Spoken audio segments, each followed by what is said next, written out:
He got home at night, woke up, see me on the floor with all blood on my shirt, thought I was dead. So he freaked out. It wasn't a sport for me. It was life and death. Even at the mindset that I was at, the best way to die is to die in the ring.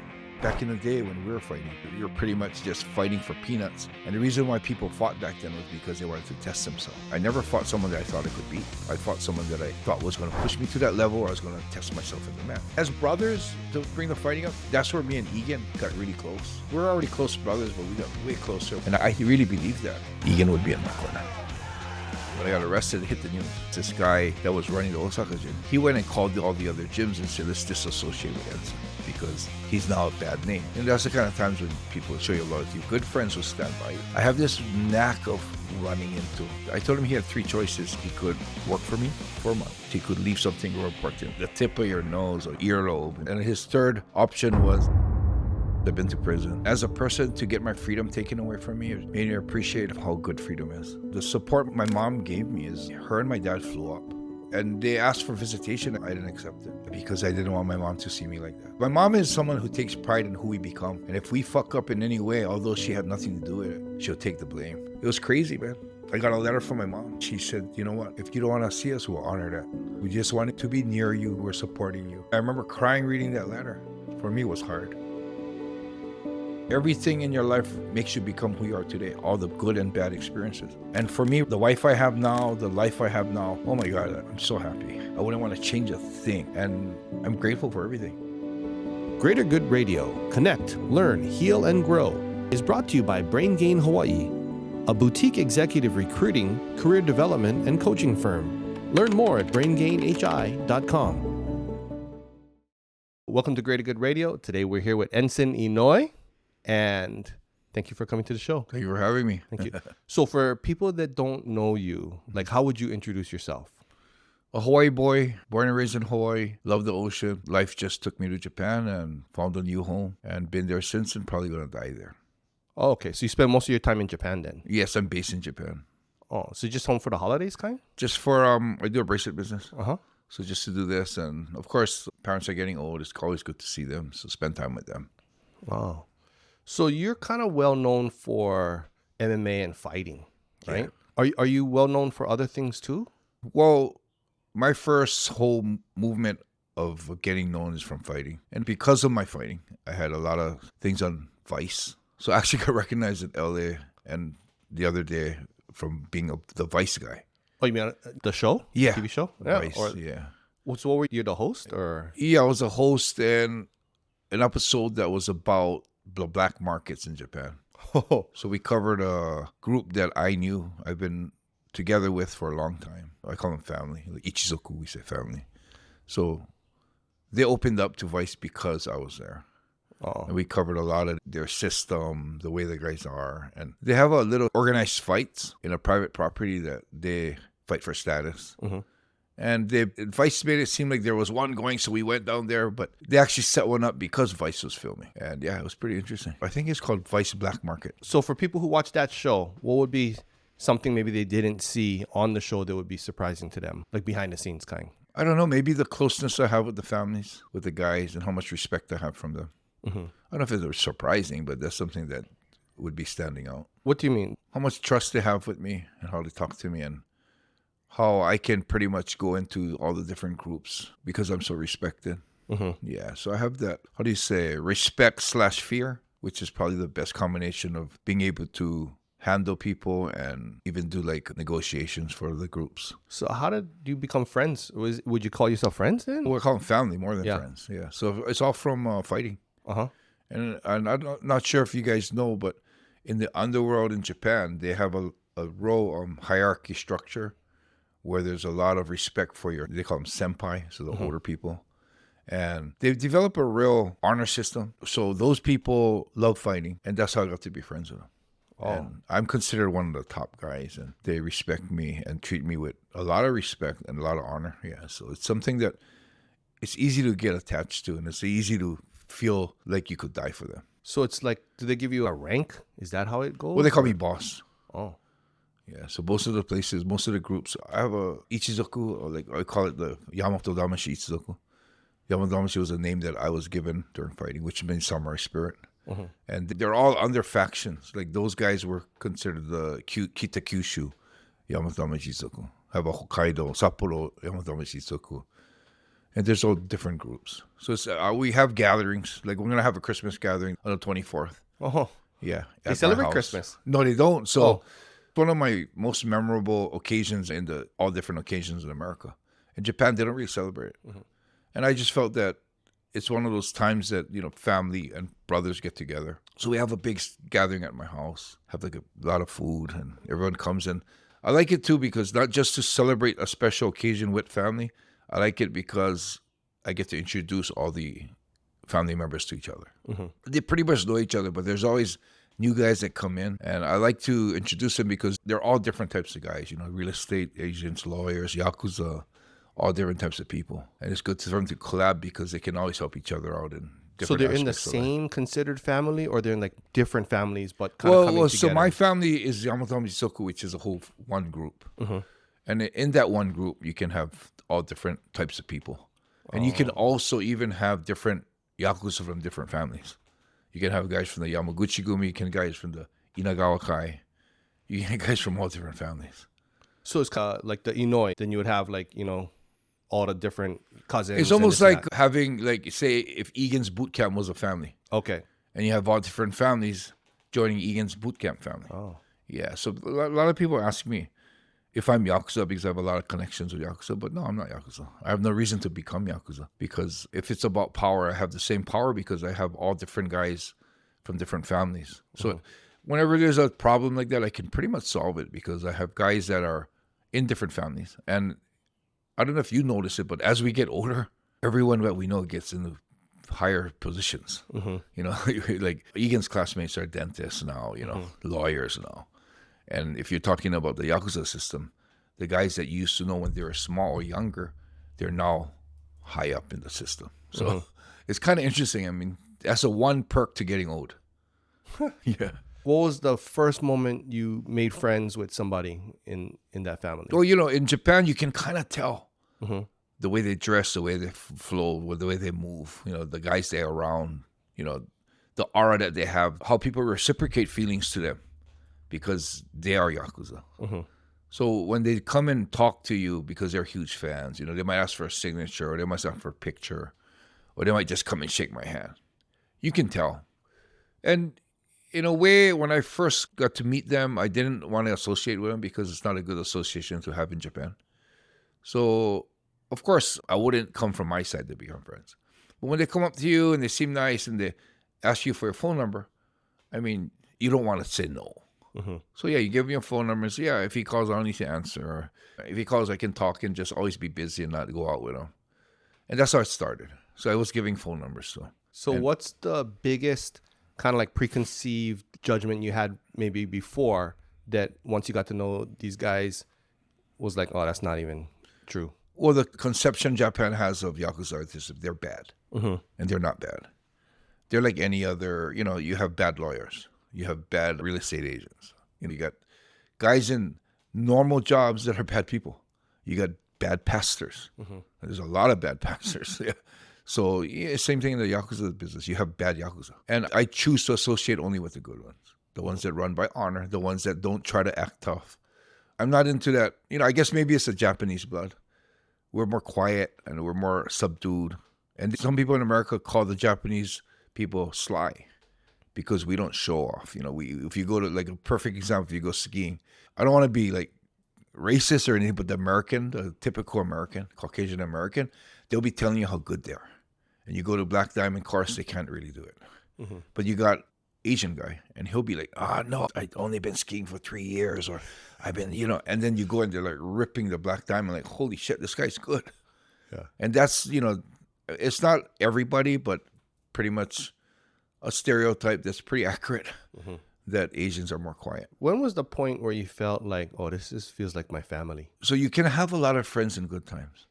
And it's when the bad times hit is the people that are staying around you is the ones that are true friends. Yeah, and, I have this big thing about loyalty that people don't understand true loyalty. And I run myself with true loyalty. So no matter what happens, I'm going to be by you. So whether you've committed a bad crime, I'm still going to stand by you. Whether you're not a famous person, I'm still going to stand by you. You get famous, I'm still going to stand by you. So I have that system where, we always stand by each other. And I've been through some bad times. I've been to prison. And, sometimes, to get into that situation is probably the best thing in your life because you can see your true friends. Can you share, maybe the story around that, like what you mean? Yeah, for example, I had 3 gyms in Japan. I had one in Osaka, I had one in Tokyo, and I had one in Kyoto. Mm-hmm. I got arrested for marijuana in Japan. When I got arrested, it hit the news. I was famous enough that it hit all the print news. And, I'm inside, so I have no control of anything. And 10 days later, I find out the Osaka guy who was running Osaka, he was a Yakuza. He went and called all the other gyms and said, let's disassociate with Enson because he's now a bad name. And, in Japan, once you get arrested and you get a bad name, you're pretty much stigmatized as a bad person for at least 7 years. Oh. So 7 years is a funny number, but the TV associations and the commercials, they won't touch you. The only people that would touch me in that 7 years is underground magazines or those type of street magazines. Regular TV stations would not touch me. And so that's kind of the way it is. And I guess this guy that was running the Osaka gym, he felt that, I pretty much have a bad name. So he wanted to disassociate. And that's the kind of times when people should show you loyalty. When you're down and out, that's when the good friends will stand by you. So yeah, that guy did that. And it was a whole long thing that he tried to pull out. The 2 other gyms didn't want to work with him. He tried to pull out and he came to visit me in jail. And then I just played it off he told me that the people in the gym, which I knew a lot of the members in the gym, the parents and stuff. And he said that they don't want to associate with me anymore. And I was like, that's kind of weird. So I told him, well, when I get out, I'm going to find out the truth. But you already knew the truth. Yeah, I kind of knew because he's done that to me before. Oh, he did it before? Yeah, he's lied to me before about another guy, and it's a crazy story. But he done that to me before, and when I did get out, I found out that it wasn't true. And the only reason why he did that was because I was close to K1, and he wanted to have his fighters fighting K1. And when I had got arrested, he knew K1 would pull away from me. Oh. And I would lose that connection. So he still wanted to continue that connection by showing K1 that we're no longer with Enson. He did that, and when I got out, I was not very happy. So I went to find him, and he hid and ran. And, every time people do that to me, I have this knack of running into him. And so one just day, by chance, kind. Just by chance. So, those kind of times, I don't like to go find them because it's not worth my energy. Of course, when I do find them, it's going to get me in trouble. So I didn't find them. And then one day, one of my good friends from Hawaii came up, and we went to Osaka to go out, party and stuff. We went out drinking, and we ran into him in one of the drinking clubs. It was funny. Because your drinking clubs, you go in and you get the girls' numbers and you kind of trying to pick up a girl. And we're walking out of the club, kind of in that, fighting, getting mad and fighting someone and being in the girl mode is 2 different spectrums. Yeah. If you're fighting, you don't want nothing to do with girls. When you're girls, you don't want to fight, So we're walking out all happy with some numbers and walking out. And my friend Darren turns on and looks at me like, oh, Enson. I'm like, what? He's like, he had a whole different change. Like, wow, that mood's gone. Mm-hmm. And he goes, look. And I said, what? He said, look. And that guy was standing right in front of me. He had a bald head like me, but he grew his hair out. I don't know if it was to disguise. I remember all his gold chains going down. And I just grabbed him by the shirt, pulled him to me. And I know a couple of the gold chains broke. Oh, he didn't see you? I think he did, but he didn't know what to do. He froze. Oh. He was standing right in front of me. Huh. He didn't know you was inside? No, because the clubs, you come down the stairs and in the back is all the clubs. Oh. So you have no idea it's in there. I mean, I could even come in and walk in, and as I'm looking around, walking to my seat, oh, shit, I know that guy, and I'll go say hi or something. Mm-hmm. So you don't really know who's in there. I mean, I'm sure if he could see inside and knew who was in there, he wouldn't have came in. Yeah, so that was a big thing. Dragged them out, and, we had this big, in the middle of Osaka where they have all the drinking stuff, and the Underworld has a super fast grapevine. As I'm dragging him through the streets, the grapevine's going crazy. So he wasn't trying to fight? Nah, he was just so scared. He a lot of times they know they did wrong. Mm-hmm. And I think at the time too, I had that reputation where if he fought back, it'd get worse. I mean, you're probably going like, oh, but he's Yakuza. That was one of the things that I didn't care. But was he like lower level kind? His dad was super high. Oh. And he knew a guy in the Yamaguchi-gumi. There was a faction called the Yamaken. And he was the guy that he knew that actually introduced me to was called Makino. And he is super powerful. When I run myself, it doesn't matter who you are or what you do. It's right and wrong. And he was wrong. So I didn't feel like I needed to fear anything or wasn't afraid of the repercussions because I felt I was right. You know, looking back, I should have been more careful because they could smash me in a day. But I've beaten up 3 Yakuza till today and everything turned out okay. In this certain instance, we got, in the grapevine, we got the word that the Yamaken are looking for us. Not in the sense that they want to get us, but they're looking for us because we got Ota. Yeah, we got. So none of his crew came then? They didn't come? Well, the guys that saw us didn't know what to do because of that status that I have, that fierce respect status that I have. So they were talking to the boss, relaying stuff to the boss. Like just on the phone? Yeah. And then the boss told them that go find them and stop what's happening. And the guy that we were with got a hold of the grapevine. And so we started moving to different VIP rooms in the hostess clubs. Oh, so you was done with the guy? No, we dragged them to one club. Oh. And then so we didn't stay too long because the grapevine would tell them where they are. We moved to another one. Oh, you're just going to grab them and you beat them and then you just take them to the No, we next didn't one? even beat them yet. We're still trying to negotiate with them. Yeah. Oh. And then, you know, of course, for me, it was about either... Like negotiating to apologize or something? No, negotiating to get a repercussion from him. You know, make him serve the repercussions of what he did. And, of course, one of the possibilities is a financial payment, which would always be nice. Yeah. So, you know, and you can't demand the financial payment. Because then you're extorting Yakuza. And the families wouldn't be too happy about it. So my way was that I'm a fighter. To apologize to me, you come work for me. And my work is what's sparring. So pretty much I could beat them up every day. And they don't want to do that. So what we did was we dragged them to different VIP clubs. We heard that Yamaken were looking for us. So we kind of stayed under the radar, tried to moving as much as we can, not stay in one place too long.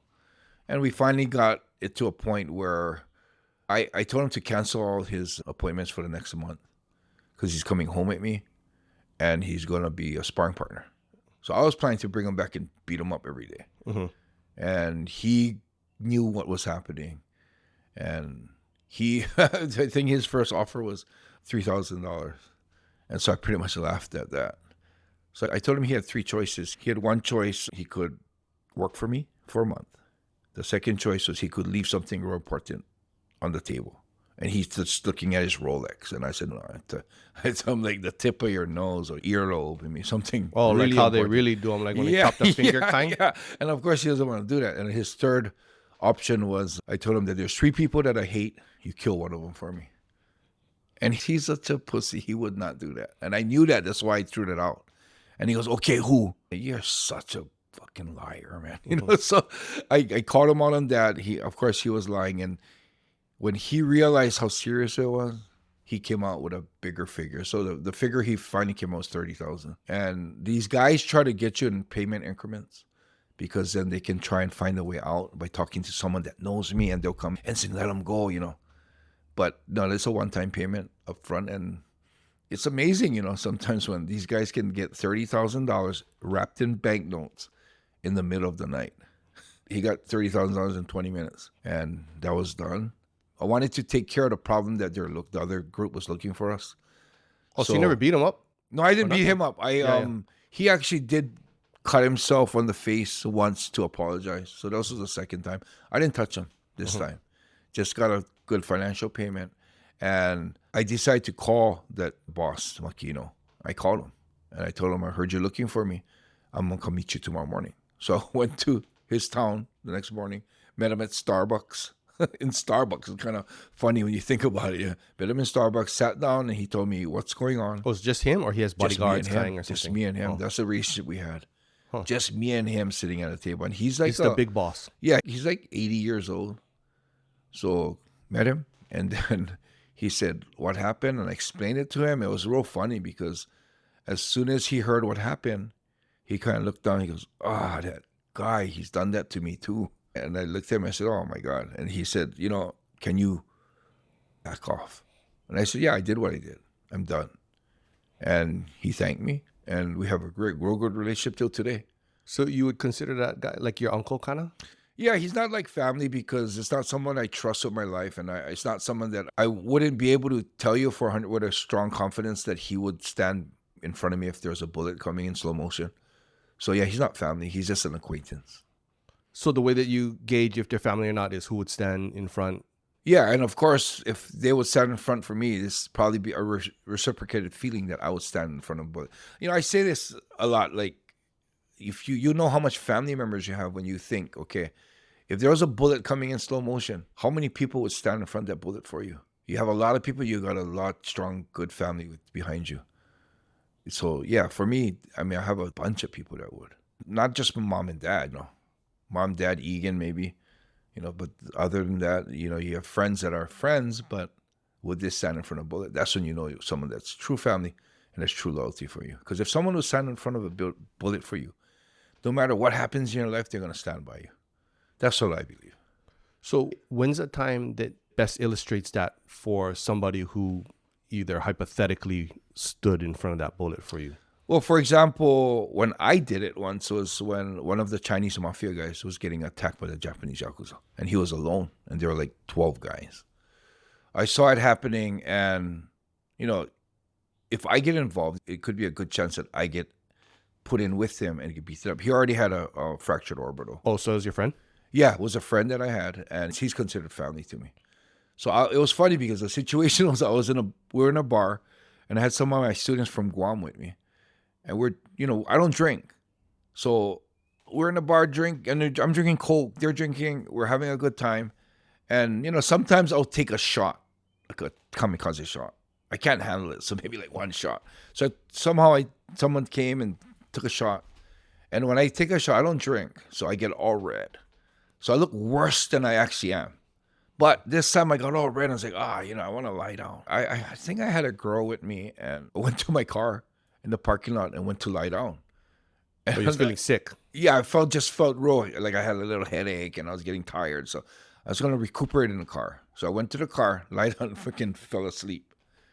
Woke up with my student pounding on my window. Enson, I think your friend is getting beaten up. I'm like, what friend? He goes, your friend, Enson. I'm like, oh, nah. So I got to go. I got my feet up on the dash. I'm tired. The girl, I don't think she was sleeping. She was just there with me. And I woke up and he goes, you got to go. You got to come. I'm like, oh, what's going on? So I'm putting on my shoes. Okay, we got to go. So I'm walking to where they are and I see a mob of people. And I see one guy in the middle getting beaten up. And I'm looking at, who is that? And I'm looking, who is that? And my student didn't know who it was. I'm like, who is that? And we're watching it. And then he looks at me and said, aren't you going to help? And then that was my student, Zach. He was from Guam. And I said, Zach, who is that? He goes, he didn't know the name. He goes, that's your friend. That's your friend. I'm like, really? I'm like, who is that? And it was like a mob. Oh, because he was too many people kind of. And he was covering up, so I couldn't see his face. And he was getting worked. And I was like, who is that? And then at one instant, I saw him look up, and he had a huge, like his, his fractured, the orbital. And he looked at me and said, oh my God, that's Tommy. That's one of my close friends. He was number 2 in the Chinese mafia. But living in Japan? Yeah, living in Japan. I'm like, oh no, it's Tommy. So I got to step into it. I knew the group that was attacking him. It's called Kanto Rengo, which is one of the most notorious groups in Japan. They're not quite Yakuza, but they do jobs for Yakuza.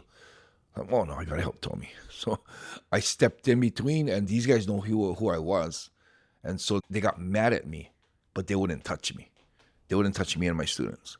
So what I did is I grabbed Tommy, got him behind me, and we started. There's a building in Roppongi. It's broken down now, but where police and Yakuza didn't want to go in. It was owned by the right wingers, which I knew really well. So we used that building a lot to do stuff. So whenever we go in there, people wouldn't follow. So I figured we got to get them to the building. It was about like one haunted house or something. Almost like that. Yeah. But it's like about 50 meters down the street. So we had to get there. It's like John Wick or something. The most weird. Yeah. It's funny, my life is kind of like a movie. Yeah, right. Like John Wick, you get to that hotel thing, boom, I want to stairs, and then they're all like, okay, back off. So we started backing off, trying to get him, and I had my cameraman Hody, which is really game, and Zach. We're standing side by side. back behind the guys behind me were backing off. It's hard because this guy's still trying to go at him. How many guys was it? The Chinese? The other guy? Oh, about 12 or 13. Oh, wow. Yeah. And one Chinese guy? He was one. Well, yeah. how come he was just by himself? Well, I guess the guys that he was with didn't know shit happened upstairs. Yeah. So we're backing them off, and these guys are not touching us aggressively. They're not making the problem with us. They're trying to get at him. They might bump us and push us, trying to get at him. And I remember my student, Zach, he could really fight. And he was like a little young, like, time bomb. And he was like ready to go. And every time he would get shoved, he'd like, Enson, can I hit him? We're in that whole situation. No, Zach, no, don't hit unless you get hit. Unless they direct that energy directly to us, don't get involved. But we are involved, but don't get involved. It's kind of a confusing thing. And we finally get to the building, and they stand outside the building. They don't come in. We get them in the door, done. Then everything directs to me. They're all mad at me now. You let them escape. And these guys I knew from when they were kids. I did seminars for them. I got the whole group tickets into fights. And these guys just turned on me and told me, okay, now you're going to be the one that takes the beating for him. We're going to take you to our office. And they were linked to this Yakuza group called Kato Rengo, which is with the Sumiyoshi group, which is the third biggest family in Japan. And they said they're going to take me to their office and beat me up. And I was thinking, let's go. And my student, Zach, said, Enson, what are you going to do? What are you going to do? And I told him, Zach, just stay here. I want to go. Because it's more honorable for me to go by myself. And I thought, you know what? I was thinking I'm going to get into office. As soon as I step into office, I want to go crazy. Because then, they can't claim that I attacked them because they took me to their office. So that was my whole thing. And, so it's so crazy that we're walking past the club again to get back, go to their office. And so when you're walking back, how does the pack work? Like they're all walking around with me, but they won't come too close. So like you're in the middle, and then I'm in the middle, and they're walking. Yeah, and some of them are chirping to me. And I remember one guy, this guy Kato, this little fucker, man. I hear him chirping, saying that, "Oh, you think you're good in the ring? We'll teach you about the streets." I'm thinking to myself, "Oh shit, I kind of grew up on the streets in Hawaii." I'm thinking to myself in the back of it, "I'll teach you about the streets and how we handle in Hawaii." I was thinking that as soon as I step in that room, as soon as there's any aggression, I'm going to just start trying to hurt people. I mean, I'll grab a singing bowl, I'll grab a pipe, I'll grab whatever I can because there's no rules. And for a specific person first? Probably the head guy. Mm-hmm. If you hit the head guy, which is usually the toughest guy, a lot of times the lower guys back off. Like Jack Reacher. What's that? You never seen the movie Jack Reacher? No. He goes, had the 5 guys outside. They want to beef him. He goes, "It's 5 against 1." He goes, "No, it's 2. It's like 2 or 3 against 1." He goes, how do you figure that? He goes, "Because when I take out the leader, which is you might have one wingman coming in, and then when I take them out, the rest of you are gonna run." Yeah, like, you really? Yeah. And then boom, and then the rest run. Yeah. That's sort of like that. Yeah. And then as we were passing the club, this is how screwed up that group was. Passing out the club, they find out from someone that comes running up that they got the wrong guy. For some reason, they thought Tommy was the one who, whatever they're mad at, did, Mm-hmm. and they had the wrong guy. 2 other guys drag up that guy. They start beating that guy. They all leave us, and they take off and start attacking the guy. You mean? And we're standing there like, wait, which guy are they attacking? The guy in their own family? No, a different guy that they didn't know. They realized that it was that guy, not this guy, that did the problem. So a whole different guy. Oh. So At the same club. At the same club. They had a whole mistake. They're at a club. They thought Tommy did it. It happened to be that guy down the hall. Oh. And they thought it was Tommy. They dragged him out, did that. And the other guy was not your friend and nothing? No, then? I didn't know who the other guy was. So they all dug out? Oh, they went and attacked. They were all jumping that guy right in front of us. And then what do you do with that? You just kind of we're just standing there. They don't care about us anymore. So I knew I had connections to contact them later. And so we just figured it's best to get out of here. Went back to check on Tommy, got him out of there, got him to the hospital. What did the hospital say when you bring him in? You just tell them a different reason why he got a fracture. They don't ask? No, they don't ask. So was there like a resolution around that? Like, because that's a big mistake, right? Yeah, it's a big mistake. They didn't touch us, so it wasn't me. What happened was the Chinese mafia, they're called Dragon. There's a big group in Japan. The boss found out. Oh my God. The next day we went to meet the whole group. They had this, it was in this town that they lived in, and they had the whole floor, karaoke floor, all reserved for themselves. And the girls were all singing. Like how big is the floor? Like, there was about 12 rooms. Oh. Yeah, 12 rooms. And the rooms are about half this size maybe. Mm. And so the girls are all singing. And there's the biggest room in the back is where they're all collaborating. And so they call me in there to talk, to find out what happened. We're sitting there, and there was a couple guns on the table. And I'm saying, guns are obsolete in Japan. You don't see them. I'm like, oh, fuck, they got guns. Sitting down there, and they were asking me about, did they know that Tommy was part of Dragon? And I said, well, to tell you the truth, to get them off, that's what I told him. I told him, he's Dragon. Let him go. And then one of the top guys, this guy, Mitate, is on the run now for murder. He looked at me and said, I don't give a fuck who they are. And when the top guy found that, I guess a disrespect to the family, that took it to another level. And the Chinese mafia, they don't move in hierarchy where the lower guys take care of stuff. You know, the big oyabuns in Japan, the Yakuza, will sit at the table and all the younger guys will do the work. The man himself would move with the soldiers. So his name is Sasaki. He went with the soldiers. And those guys went. Sasaki, a Japanese guy, though. Yeah, no, he's Chinese, but he has Chinese? a Japanese name. Oh. He has two names, Japanese and Chinese. But his Japanese name was Sasaki. He's my age. Oh. So he's 56 now, yeah. He was in the front. Oh, he's a man. He started the whole family. So whenever you hear about the Dragon family in Japan, it was Sasaki Daihyo. We call him Daihyo, which is boss. Sasaki Daihyo is who started it. And these guys are so notorious, and people are so scared of them. And figures they have two guns on the table when you're not supposed to have guns in Japan. The Kanto Rengo skipped town. Oh, they all dug out? Nowhere to be found. These guys are, like, the Kanto Rengo are a scary, notorious group. They don't give a shit who you are, but they got out of town. So the Chinese guys, I didn't go with them, but the Chinese guys would went to all the different clubs looking for the Kanto Rengo. And when they wouldn't know, they would beat them up, beat the security up. And they went to club. And it got resolved where they had a meeting. They had one of the top Kanto Rengo guys go, and they met with the Chinese mafia. The Kanto Rengo guy was one in the group that night? Yeah, one of the top guys. And then the funny thing is, the head guy had this meeting where their town is Nishikasai, and there's only two ways in and out of Nishikasai. So they're going to have the meeting and then block the two ways out. And they're going to fuck up all the guys in the group. Yeah. And the guy who got beaten up, Tommy, which is pretty much the number 2 guy, he didn't want that to go down. He wanted to be diplomatic about it. He wanted to negotiate, which was super smart.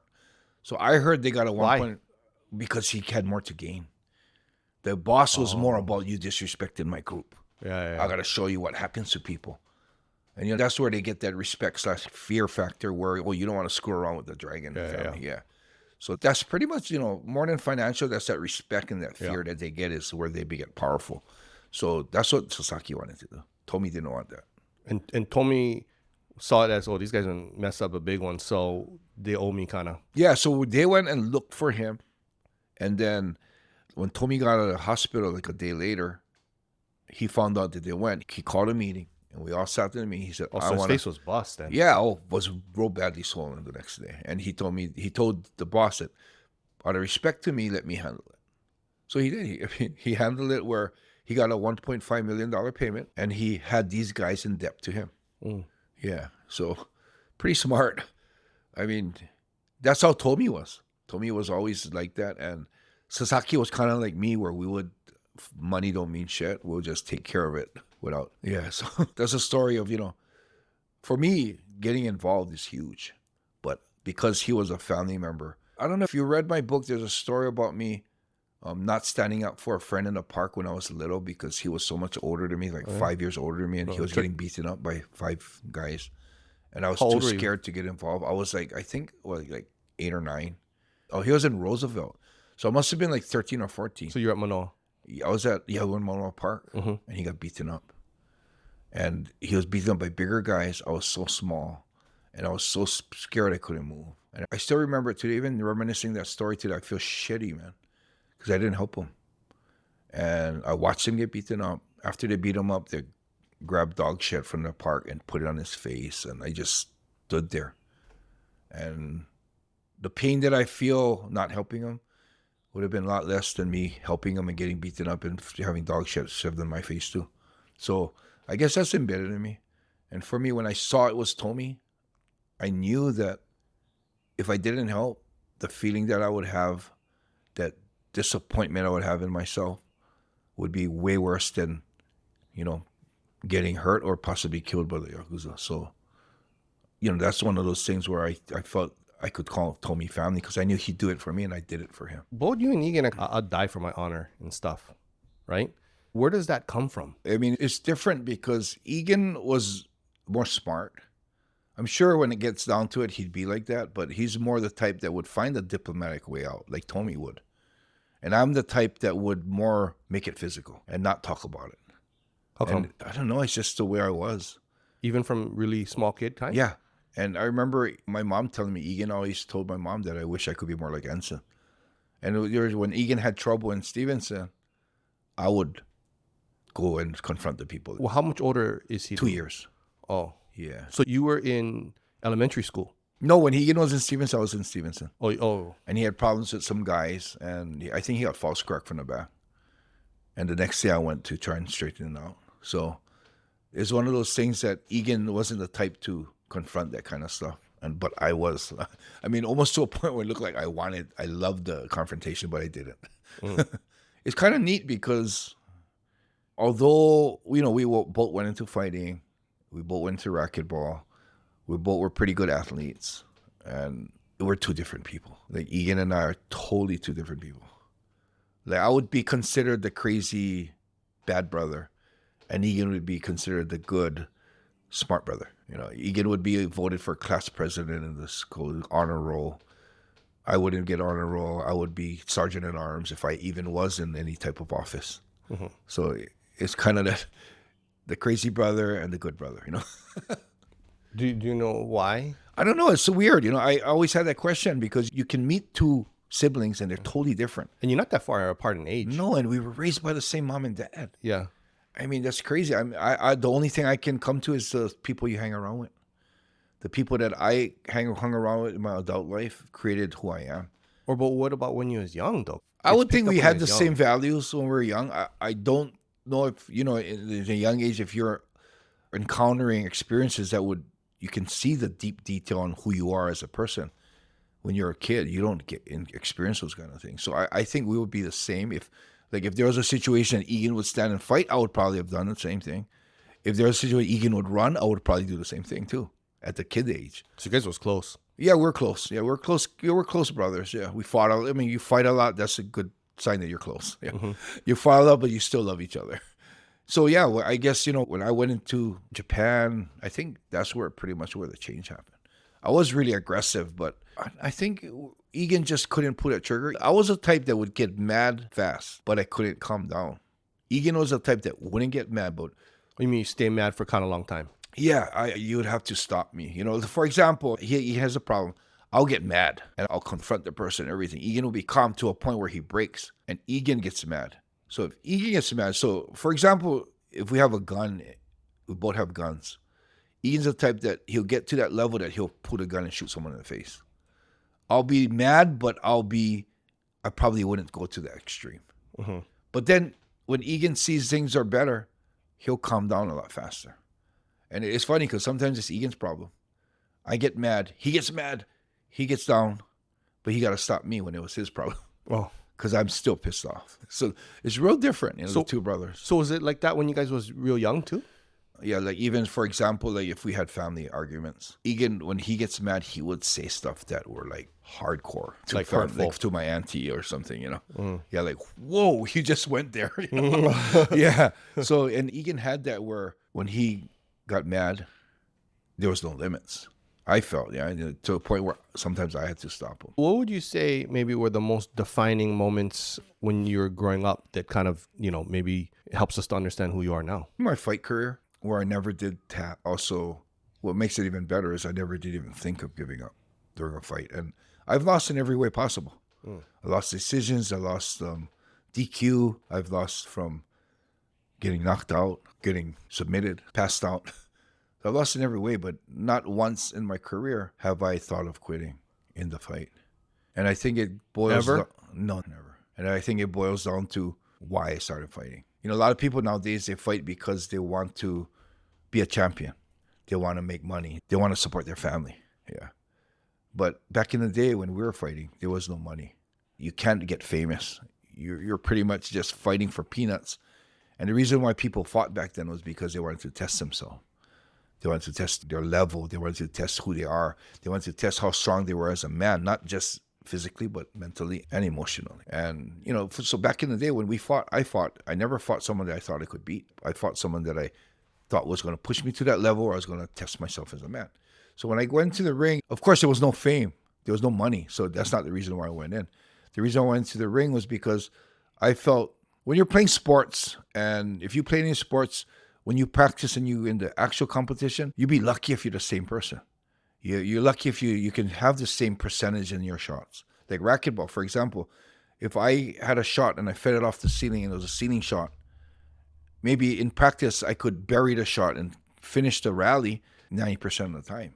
But then when you get into a game, when there's a glass wall, there's people watching, there's a referee calling score, and missing a shot means that you're not going to lose the serve, and you know, that kind of stuff. It's a whole different level of pressure.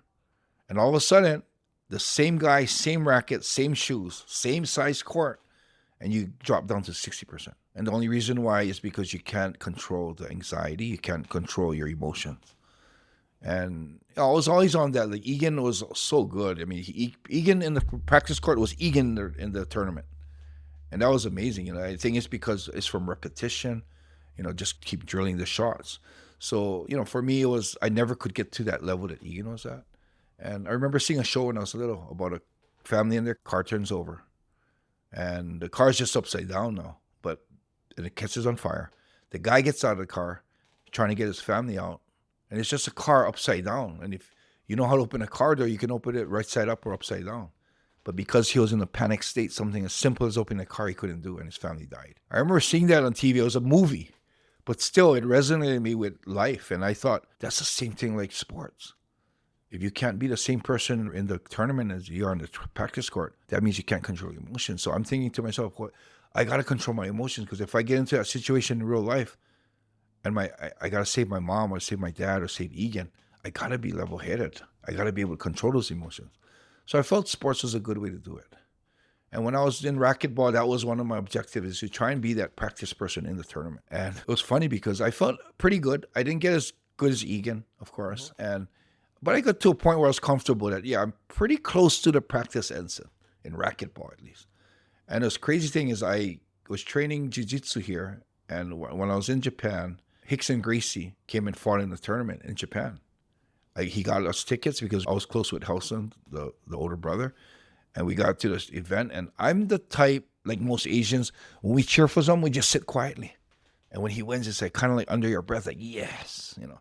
And barely would we ever, shout out or, we're more quiet. And when Hickson won, he was fighting a huge guy. And back in the day, big means strong. And when Hickson won, it was like I couldn't control myself. I stood up on the seat screaming, raising my hands in the air, and I caught myself saying, holy crap, I can't control my emotions. And that's not controlling my emotions, seeing a friend fight. And I'm sitting there thinking to myself, holy shit. Can you imagine being in that ring, 1-to-1 with a guy out across you, professionally training for 3 months to hurt you, the nerves that you would have. I had so much nerves that I couldn't control watching a friend fight. And that's where that whole mission to get in the ring once took over. And I started moving to all the different associations, calling them. And I even called some pro wrestling ones because I thought they were real fighting because it looks real. So this is fake. No, but it looks real. I'll call them. Just do the UWF. I called them. And they answered my question really soon, really fast. They said, how old are you? And I'm like, what does that matter? How big are you? How tall are you? And they're like, oh, you got to be. I think I was over the age limit. I think I was 27 or 26. Yeah, so they had that age limit. And I'm like, what is that? And that kind of red flags went up. Like, oh, this is not a real fighting. Called Pancreas, called Rings. They're really. Is that because you might get hurt? They want to groom you. Oh. And the size matter because you got to look big. You got to look tough. Yeah. So that was what pro wrestling is. About looks more than anything else. And you never knew it's like, this is stage, no, but kind of I knew real, pro wrestling was like that, but that UWF, you look at their videos, yeah, I mean, it's like you go back and forth, like, this is fake. Oh, no, shit, that can't be fake. Oh, no, it's fake. You go back and forth. So, I figured the movement they had was really good. So I thought, that looks good to me. And of course, I was a ground fighter. So I didn't want to go to K1 because I didn't know how to strike. So I called all the associations. I called Rings and Pancras. They were super organized. So they said, I have to send in a resume, take a picture of yourself, send it in, and wait. So I did that. I sent it in and waited. And then I called Shuto. And Shuto was so unorganized. Yeah, come down tomorrow. So I went down. And when I got there, I sparred with a guy that was a middleweight champion, Yuki Nakai. I didn't know that. Because Jiu-Jitsu was so advanced on the ground, he did judo. I could submit him, I could mount him. And the teacher, who was Sayama Satoru, which is the first Tiger Mask, he looked at Nakai and said, oh, we can use this guy. And I'm here thinking, I just want to get in the ring once. It's not a career. I just want to feel that emotions. And whether I can control it or not, just experience it once would probably help me control it a little better than I would if I didn't ever get in the ring.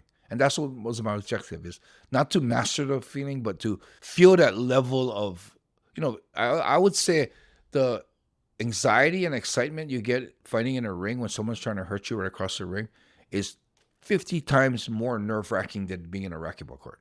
Yeah, so I felt that just one time. Because they're trying to hurt you. Yeah, the objective of the sport is different, yeah. Racquetball, you're trying to hit a ball where someone can't retrieve it in 2 bounces. And then in basketball, you're trying to put a ball in the hoop. You might get elbowed and stuff, but that's not the objective. But fighting, screw the hoop, screw the balls. We're trying to hurt you, trying to submit you, trying to knock you out unconscious, possibly kill you. So yeah, for me, that was just so much more anxiety. So I asked Sayama. He said, okay, found an opponent for me and trained me. And I moved over to the gym, lived in the gym. These guys take care of you, yeah? Yeah, they took care of me. Well, he saw a lot of potential in me. So there was a health center, which was Onsens, and there were private rooms. He let me live in a private room. It was right next to the gym. Trained every day with him.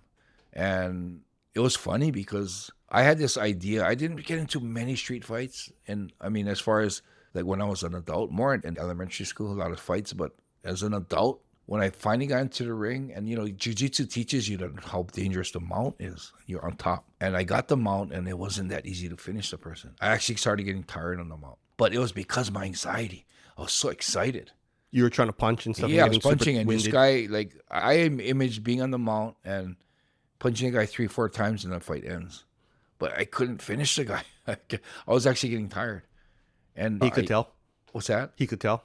No, he was on the ground just screaming and trying to move, get out. Yeah, so it eventually stopped.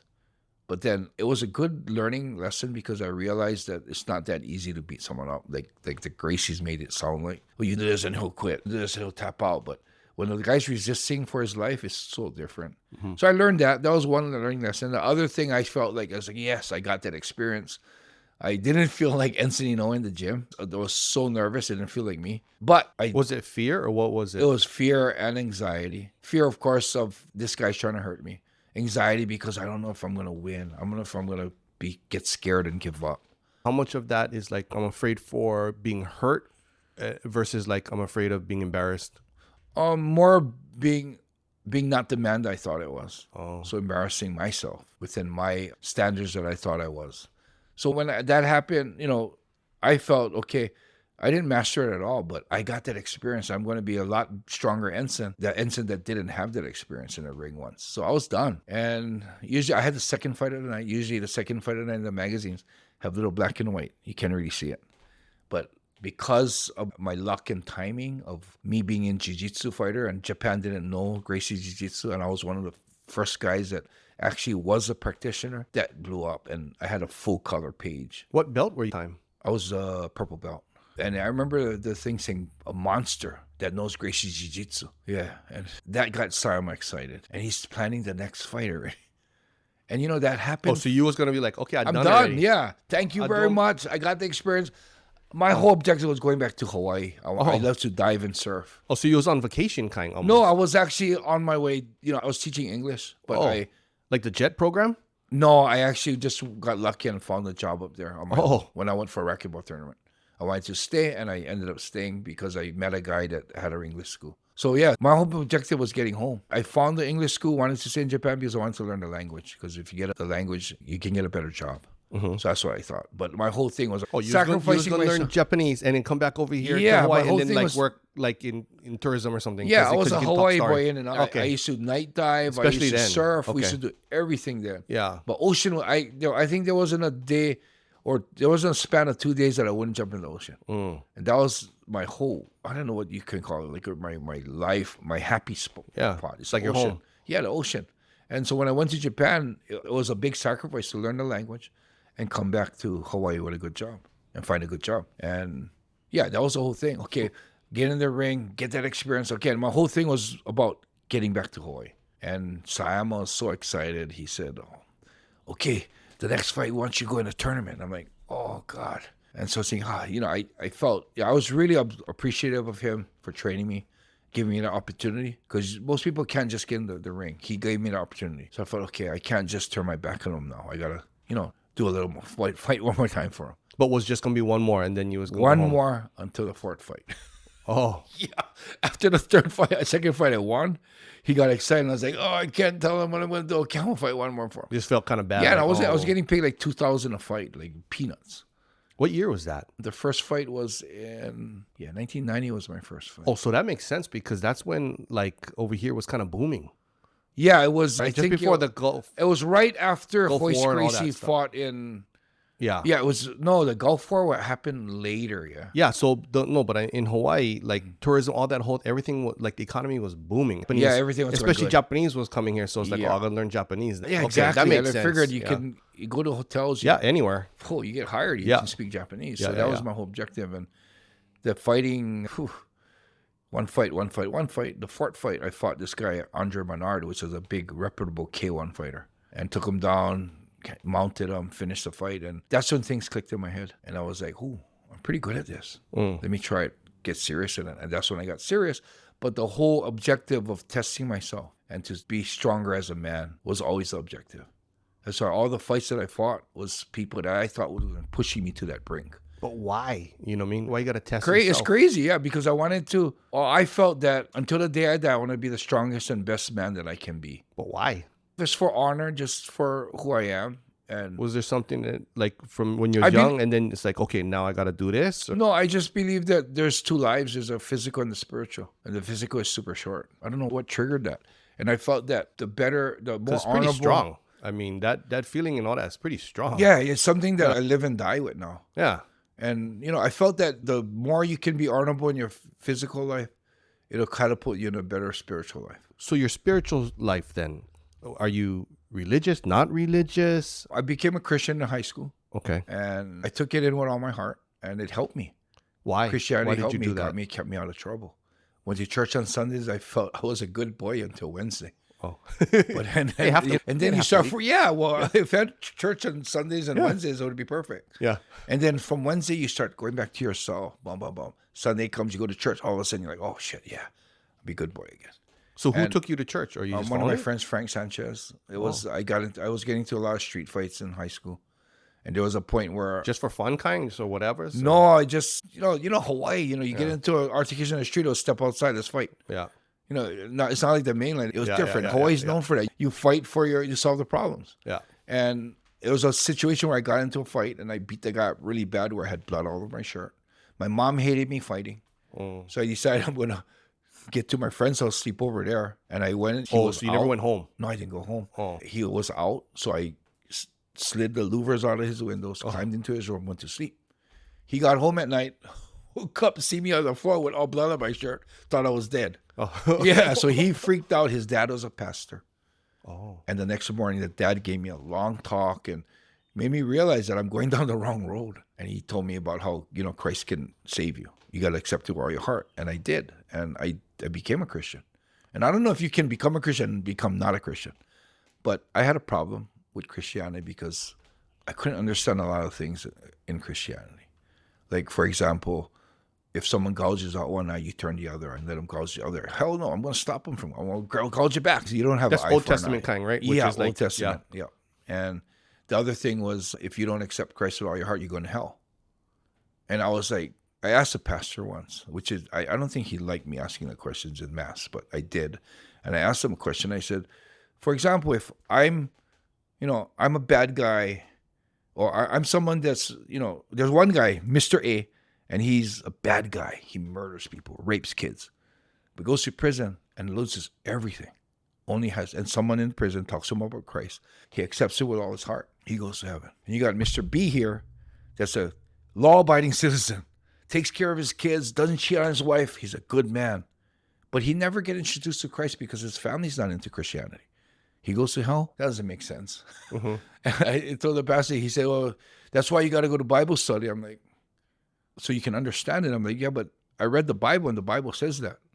I said, isn't the Bible written so people can understand? He goes, well, the Bible was written to understand, but you got to go to a Bible study. I'm like, if I was someone writing something to pass a word on to someone, I'm going to write it in the most understandable literature that I can. Why? Well, that doesn't make sense. Mm-hmm. And the other thing I had was Adam and Eve. The road started with Adam and Eve. Then we're all causing incest. And I find a cute girl on the club. She's not related to me, so-called not related to me, but if we started Adam and Eve, we're all connected. They couldn't explain that either. So, maybe I'm just ignorant and I'm not educated enough in Christianity. Some of the Christians are going to watch it and say, he's a dumb shit, But for me, at the time, it just didn't resonate with me. And I think... So you did it for a while. I did it for like a couple of years. But it helped you through that period. Oh, yeah. I mean, I think Christianity is really good for someone that needs strength and needs help. Yeah. Mm-hmm. So, yeah, it helped me a lot. And right now, if you're asking if I'm religious, right now, I did the... Or spiritual. How would you define like spiritual? I'm more Buddhist. Oh.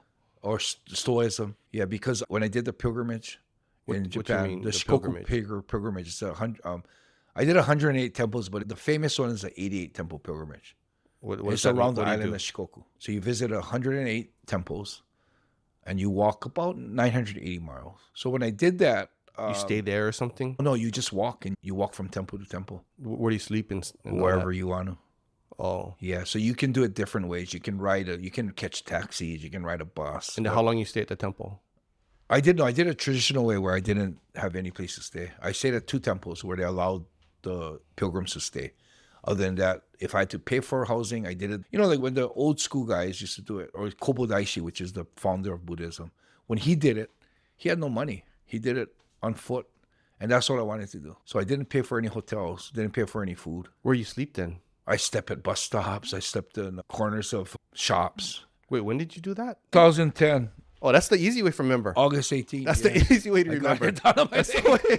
Yeah, so in order to do that, I felt that I needed to study the Buddhism. So you was fighting during that time? No, I was already retired. Retired, and you felt like... Oh, I was retired, but I retired, came back, retired, came back. So that was in the midst of my retirement. So what prompted this pilgrimage? One of those about becoming a stronger man. Oh. I heard of a friend that did it, and he did it, and I was like, "Ooh, you told it." It sounds impossible. I'm like, "Ooh," and then I thought, there's a lot of people that do that. Not many do it the traditional way by walking now, but a lot of people do it in the bus. Wait, so you went for 3 years? No, I went there. It took me a month to do that. Oh, 980 days though. No, 980 miles. Oh, 980 miles. Yeah. Oh, I was like, that's 3 years. 980 miles. Yeah. So what I did was I thought, there's people who do it, so I want to make it it's like what I would do. People would expect Enson to do. I thought, okay, people can walk it. There's a lot of people that walked it. I'm going to walk it without spending money. I'm not going to pay for any hotel or food.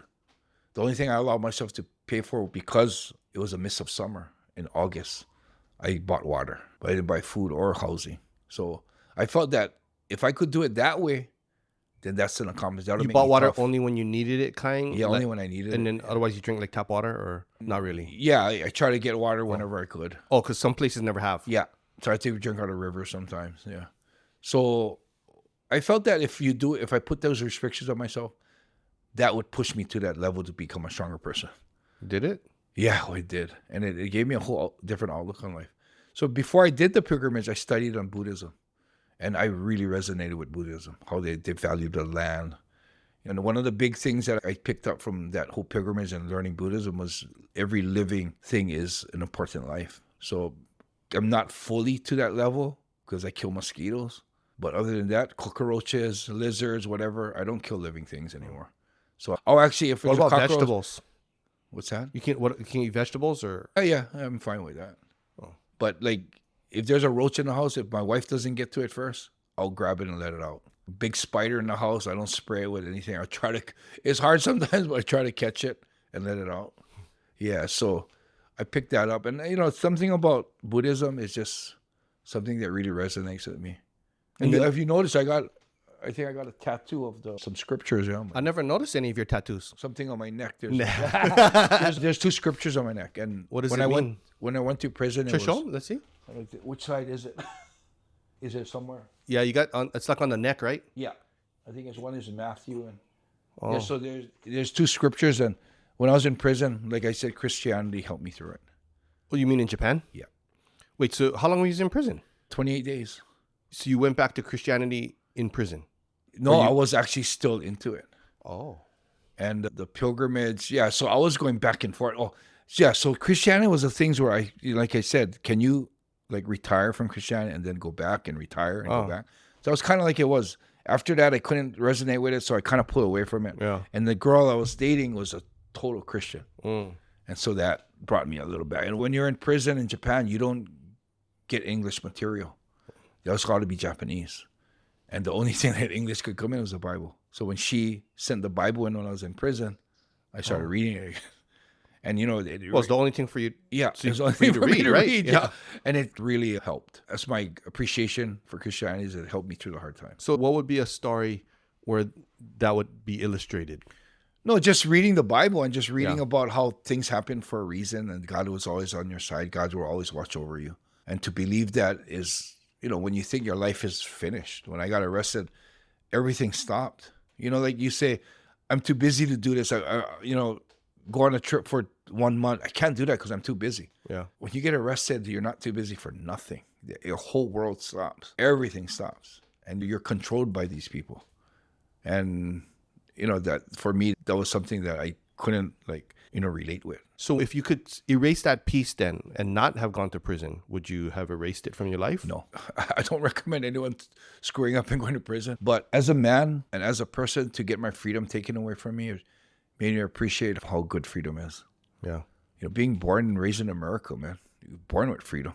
It's like something that's given and you don't think anything of it. But when you get it taken away from you and you got some guy younger than you in prison, that's a prison guard that's telling you what to do every day, tell you when you can eat, when you can sleep, what you eat, how much you eat, when you can have a pen, when you can't have the pen, when you can lay down the futon, when you got to wake up. You know, it control your whole life. When you can brush your teeth. You can only bathe every 5th day. You can only wash clothes once a week. I mean, your whole life is controlled. You want more food? No, you can't have more food. You got what you get, what you eat, what you get. There's no freedom. How is the prison over there compared to the one in like the U.S.? I don't know. I've never been to the U.S. except for seeing movies. Yeah. But I hear Was it it's a clean? lot stricter. Was it clear? Yeah, well, the one I was in, it was a pre-prison jail. Oh. So I was being in a holding cell where I was being waiting a trial. And that is, I heard, is even worse because you don't have your own room. You're in one room about this size with 5 guys. A little more narrow. Because I remember us sleeping and there was only like a foot above our head. So that narrow. Were you worried at all? Yeah. When I got arrested, it was the first time I got arrested. And for me, I didn't understand how it worked. I was thinking, I hope nobody finds out, especially my parents. You know? And little did I know, because I was sort of, quote unquote, a celebrity, it went all over the news. Oh, so All over the internet. did your mom them call you up or how? After the 3rd day, I got a visitation. And they came in and I told them, let's keep it quiet. Oh, your mom them came up? No, I told somebody, the guy who visited me, I said, let's keep it quiet. I want nobody to know. And I was thinking back of my head, especially my parents. Yeah. And they looked at me and said, Enson, it was on primetime news. We'd be walking in handcuffs.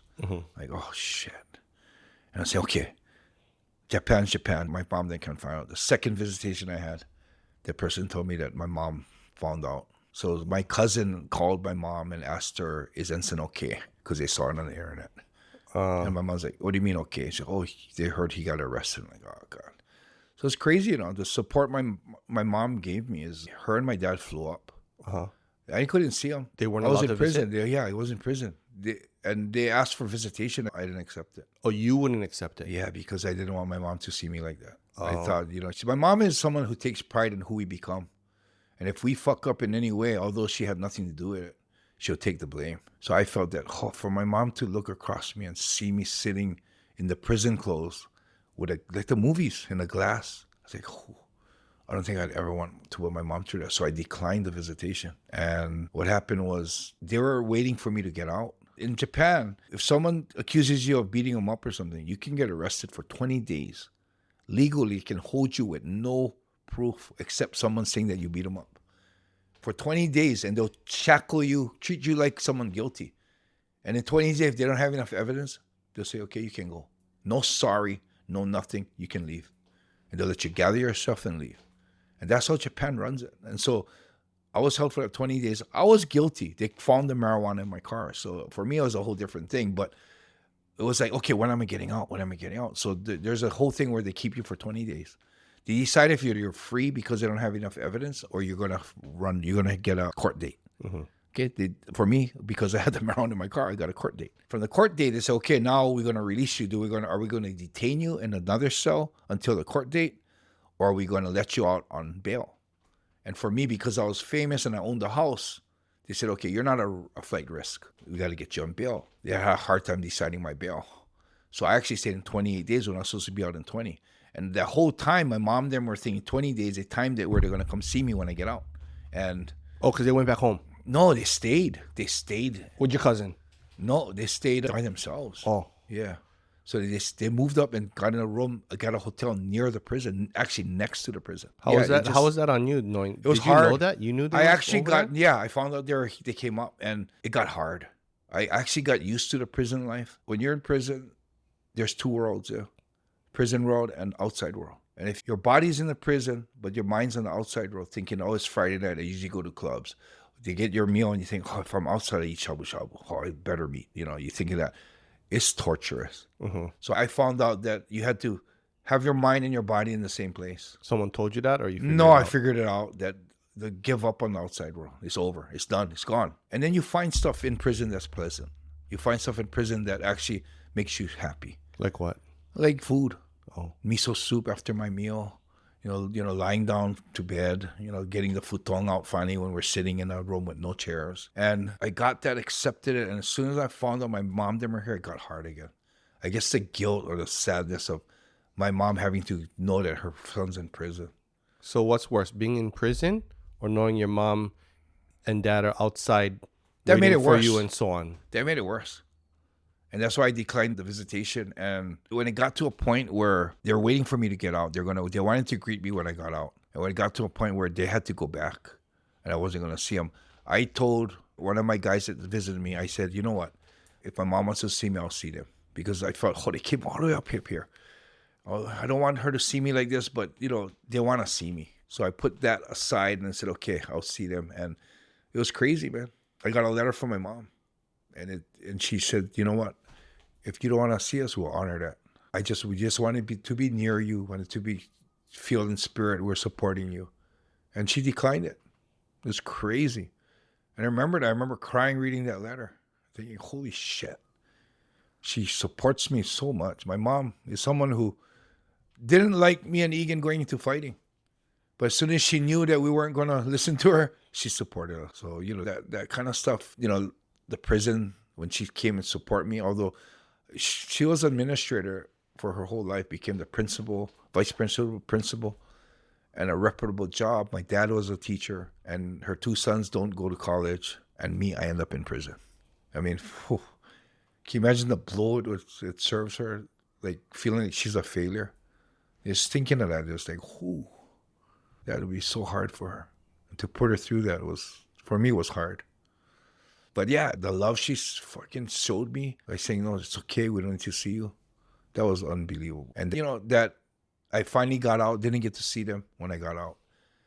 But yeah, like you asked earlier about, would you want to take away the prison term? No. It changed me.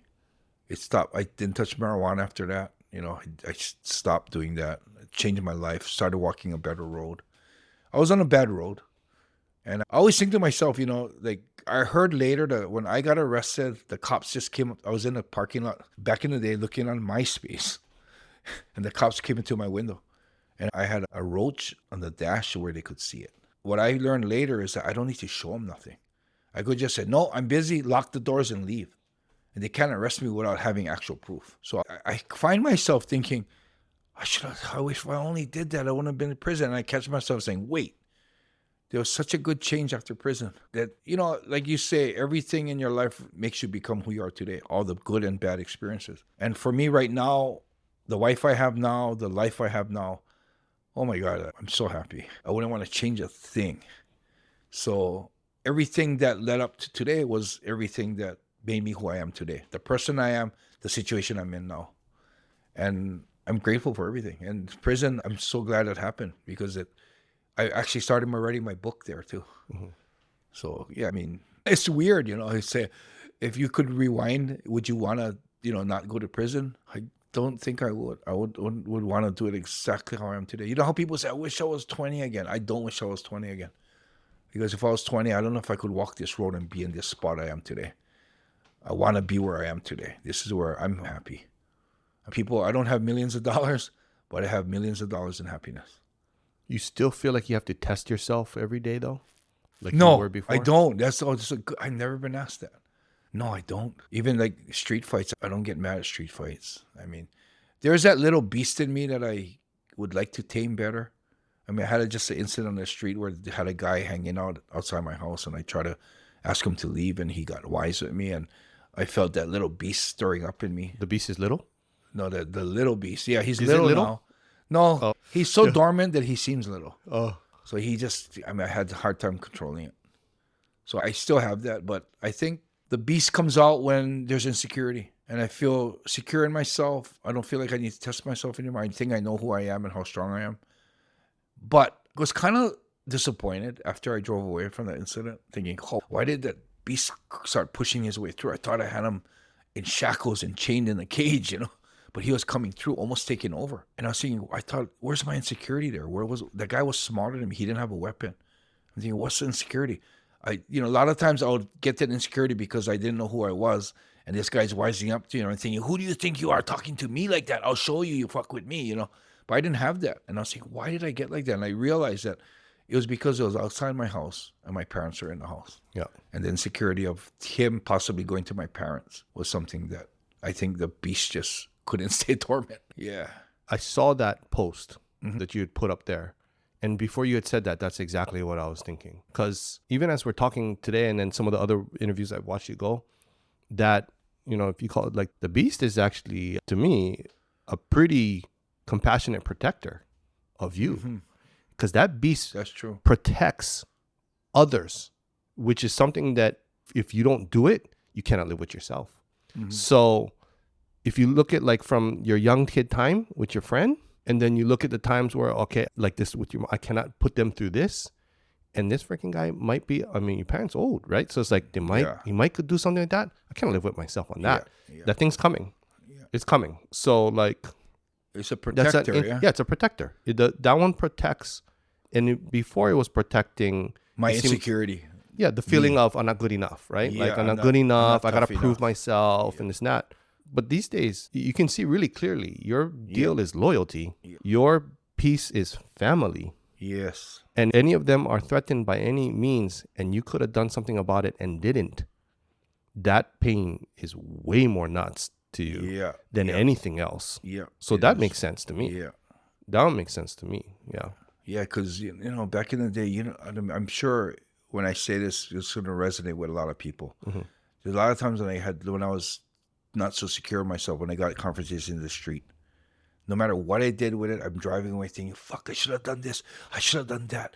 If you confront a guy and then he does this and you decide not to do anything, you leave. You're like, I should have hit him. I should, there's all these things like, I should have done that. I think it's probably because of insecurity in yourself. And, I do feel secure. I don't feel like if I get on the street, of course, I contribute the strength that I have to brains that there's so much guns out nowadays. I believe I can walk away from any fight right now. And I want to put some of that into my security of myself, but I think it's a part of the world the way it is too. Well, you might have gone through some healing. Yeah, I think I did. What I mean? For sure. Because you figure if that stuff is so intense, right? It's intense because there's an open wound inside, and then when that thing gets prodded, then you got to protect against it. But you've gone through many periods of you had to look tune in, turn toward. You had to. Yeah. Because you get no other choice, bro. You're there in jail. You have nothing else to do, right? Except look at yourself. It's reinforced because your parents just came up. Now you got to really look at that. And then by looking at it, it gives it opportunity to kind of heal. So you heal those things. You no longer have the same as much of the same intensity of I have to protect this. Yeah. And I think for me, the healing, I mean, I went through big stages, prison. And after the prison, I did the pilgrimage. Yeah. After pilgrimage, it was the relief work I did in Japan when the tsunami hit. You could even count it some of your fight career as that. Oh, yeah, for sure. You know what I mean? As the healing piece, which is like external validation that, you know what? No, I can do this. I'm strong enough. Yeah. I'm good enough to do this. Yeah. It's a different strategy that's a little bit more, painful maybe, or maybe not. But it's, it kind of moves you that, I don't know. That's what I see. Yeah. Oh, yeah. It makes sense. Yeah. Yeah. So, I wouldn't take prison away. Yeah. Because the things that you hold so dearly is family. And family is not necessarily even just blood. The energetic family, the spiritual family. Like my friend Aaron Salah, he calls it the Va, right? Someone say the Va, the space between us, the relationship between us. When that is strong and so on, that's family. You know what I mean? Yeah. It's the family. So, the other interesting thing is that your mom comes up a lot. Yeah. When I was talking with Egan, I didn't realize it before, but he got into racquetball because your mom was beating him or something, right? Yeah. Right? Yeah. Which is, and he's already an athlete in high school. So that's him. That's like, Well, that kind of defines Egan, yeah? Yeah. Because we both went at the same time. Huh? We both got our ass kicked by my mom. two of you versus her. No, we just, we would go and play each other, So how did that happen then? Like you guys, There was pick you after school? Wahoo Athletic Club. It was my mom them used to play racquetball. It was an adult club, but every Sundays they had family day. So the kids could come in and play. So every time on Sundays, we would go and play. And my mom them were also already playing, my mom and my dad. So they were better than us. And racquetball, the walls hit different angles. If you're not accustomed to the angles, you're running like a chicken without your head. And we did that. We were running chicken without our head. My mom would kick our ass. And she would laugh or what? No, she just, I guess she was always encouraging, trying to explain to us that, you got to get used to the angles. And Which stuff. is worse. Maybe, like, son, it's okay. It's like, But Egan was the type like, I got to beat my mom. Mm-hmm. Oh, me? I was like, fuck this shit. I'm going back surfing. So that, and that's where, there's another difference in the personality. And Egan just would drill and peak to a point where he beat my mom, beat my dad. Like, whoa. And I'm watching this still surfing and pretty much not really interested in racquetball. And Egan becomes state champ. I'm looking at like, holy shit. I got to try that now, So, I attribute a lot of I am. So then you started playing racquetball? Yeah, at that because point? because Egan got good. And I was like, oh, I can do that too. I want to try that, So, yeah, Egan was winning like state tournaments in the novice division and the C division. I was like, oh, shit, I can do that too. And that's when I started getting into it. Oh. Yeah, so a lot of stuff. So both of you guys were pro? We turned pro. I turned pro later. Egan was a pro and I became pro. But to be honest, I don't know if I could consider myself a legitimate pro because I went up my mom then paid for all my travel. Mm-hmm. I stayed in hotels that Egan's sponsor got for him. I got shoes because I wore Egan's size. I got rackets from Egan. And I got to a point, I did get some sponsorship, but it was, I think I never got paid for anything. It was always a semi-sponsorship with the equipment. And it was a little bit because I was good, but more I think I was Egan's brother, Were you winning tournaments? In the state, but in the pros, no. I lucky if I won a game. But at least you get to travel, I guess, huh? Yeah, well, I traveled on the pro tour and, it makes you a pro, right? But I had a hard time qualifying for the pro events. Egan would qualify every single pro event. In fact, go and be in contention to win. But I struggled to even qualify. My top ranking was 28 in the world, which sounds unreal, but it's not. Oh. It's not. In racquetball, no, it's not. If you say I'm 20 in the world in tennis, that's crazy good. But in racquetball, it's like 28 in the world, just wow, not so good. Well, but if you're in the top 16, yeah, that's like, whoa, you're in the top 16 in racquetball. This, anybody can be 20 in the world. They just show up at tournaments to get the points. But to get to the top 16, you got to be winning games. Mm-hmm. And that's what Egan did. I think Egan went to number one for a long time. He was the number one. So were you playing the same duration as him? No. I started later and I ended earlier. Mm. And the reason why I ended was because at one of the national tournaments when I was 28 ranked, I played the 12 rank, Dan Obremski. I remember as clear as day. And for a long time, that was one of my biggest regrets in life. I missed a shot that I should have made. I was up, there was a 3 out of 5 to 11. And I was up. I won the first two games. I lost the second game. And the third game, I had them 10-8 one more shot and I would have won. And I had a perfect, easy shot. I didn't finish the shot. He retrieved my shot, won the rally, ended up beating me in the tiebreaker.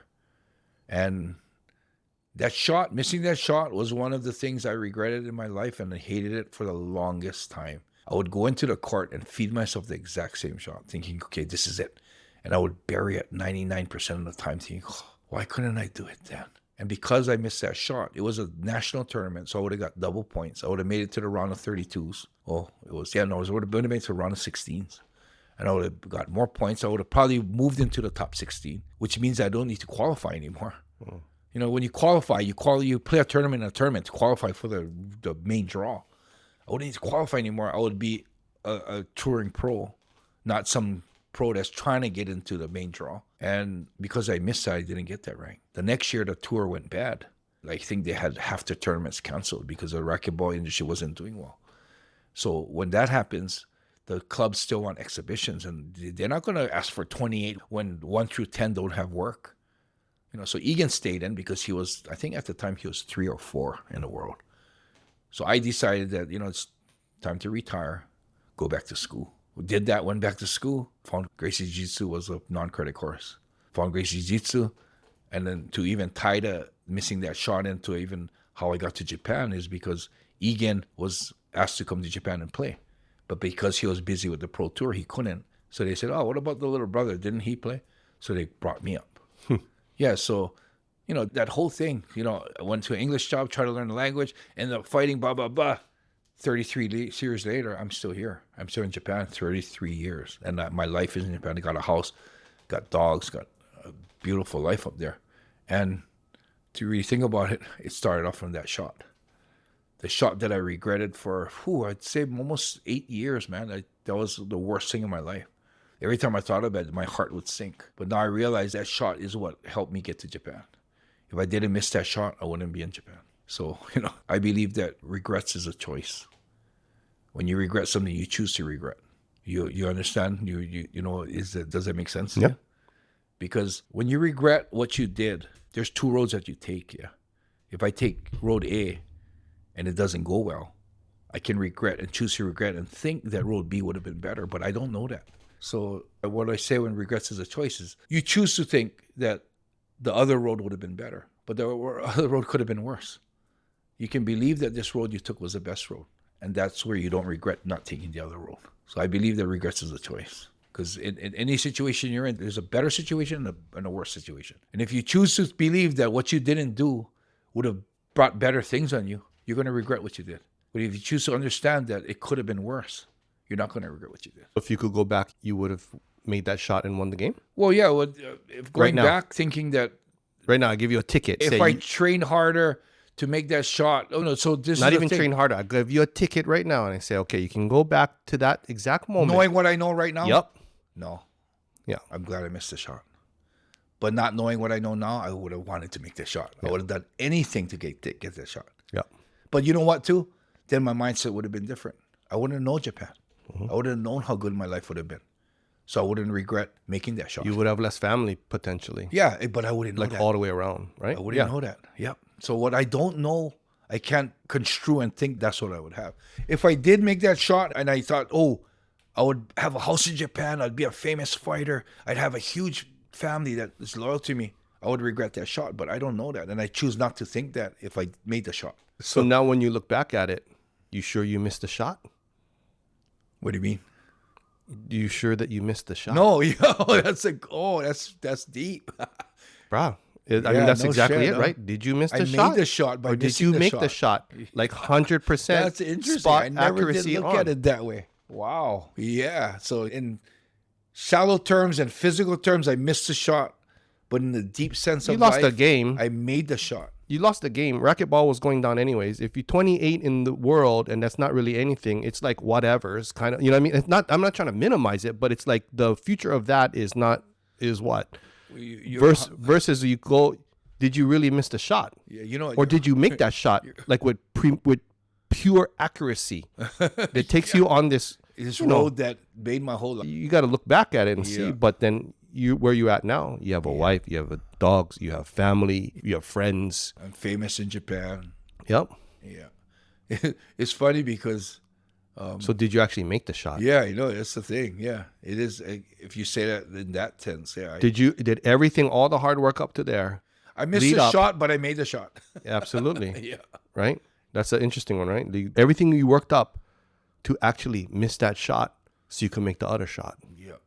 It's a funny thing in life too, because I could say that, yeah, I'm happy here, but if I made that shot, I would have been more famous in racquetball. I would have had my own racquetball club. Blah, blah, blah, blah. You could think that. I don't know though. But it's what you choose. That's why I say regrets is a choice. I mean, And look at racquetball today. They're still trying to get in the Olympics.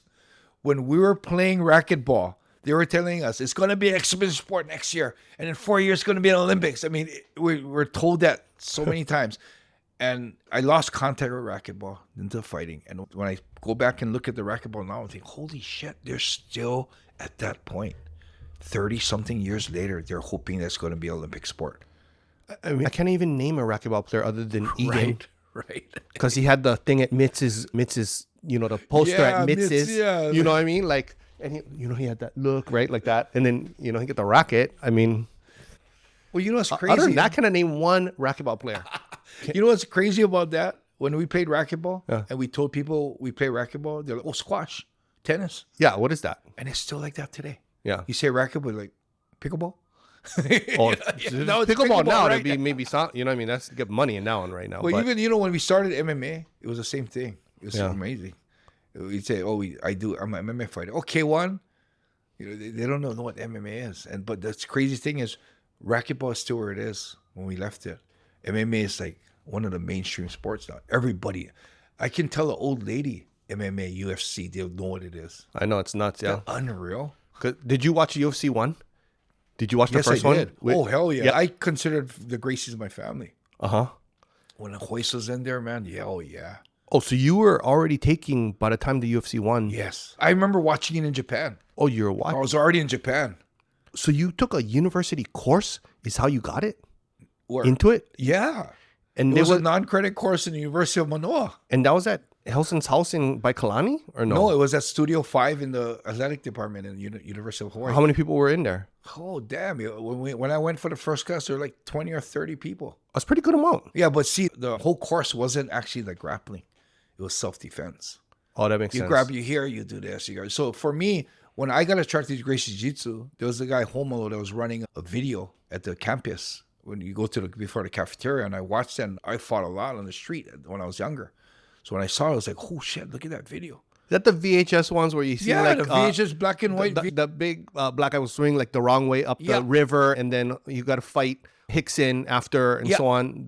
Those VHS Zulu, tapes, right? Yeah, that and was then on Gracie Jiu-Jitsu in Action 1. yeah, and then it's like he's eating breakfast, like eating cereal, and he gets a phone call like on the actual, kind of rotary. Yeah. Like, hello, like it has the big guy in like the look like Dove shorts kind, at the beach, and then he goes, "Okay, I'll go finish my cereal." Then he goes down there and slaps him in the head. That was the one, but that was it showed all Gracie Jiu-Jitsu against other. Yeah. I remember watching that. So when I VHS saw that, tape. I was like, "Oh, I gotta do this," because at the time I was doing Hapkido, we did some karate, I did Aikido, but when I saw it, I was like, "This is practical."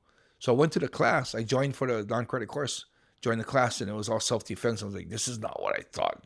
This is not what they showed on the tape." And then I asked Helson that if I could spar with a little guy, this guy Homero that was there. And he was tiny. I said, I don't care what technique he got. I can power out of this. And I went and he said, how big was he? Like what? Like 130 pounds kind? Yeah, about 130, 140 pounds. And at the time, I was like 180. And Helson said, yeah, when everyone left, we sparred. No punching. And damn, that guy just choked me out 3 times in a row. Every time I was like, one more time. And when the third time he choked me out, I realized that the technique is so good. And that's when I went full on with Gracie Jiu-Jitsu. Yeah. What were you thinking when he was choking out? Well, I didn't know how devastating a choke was. Yeah, like the first time. It brings fear in your whole life, man. You can't even say stop. I mean, the choke is so fast and people think chokes hurt. When you say, okay, let me choke you, I'll show you what the choke is. They get scared because they think it hurts, but it doesn't hurt. Your whole world just closes around you. You can't scream, you can't talk, and you're like, whoa, you can feel it. It's over, man. Yeah. So when I first did you tap or you just knocked out? I think I tapped because it was. It was just a friendly sparring match. Yeah. It was an eye opener. So yeah, that's when I got real fanatical into it. That's when we started going to his garage in New Valley.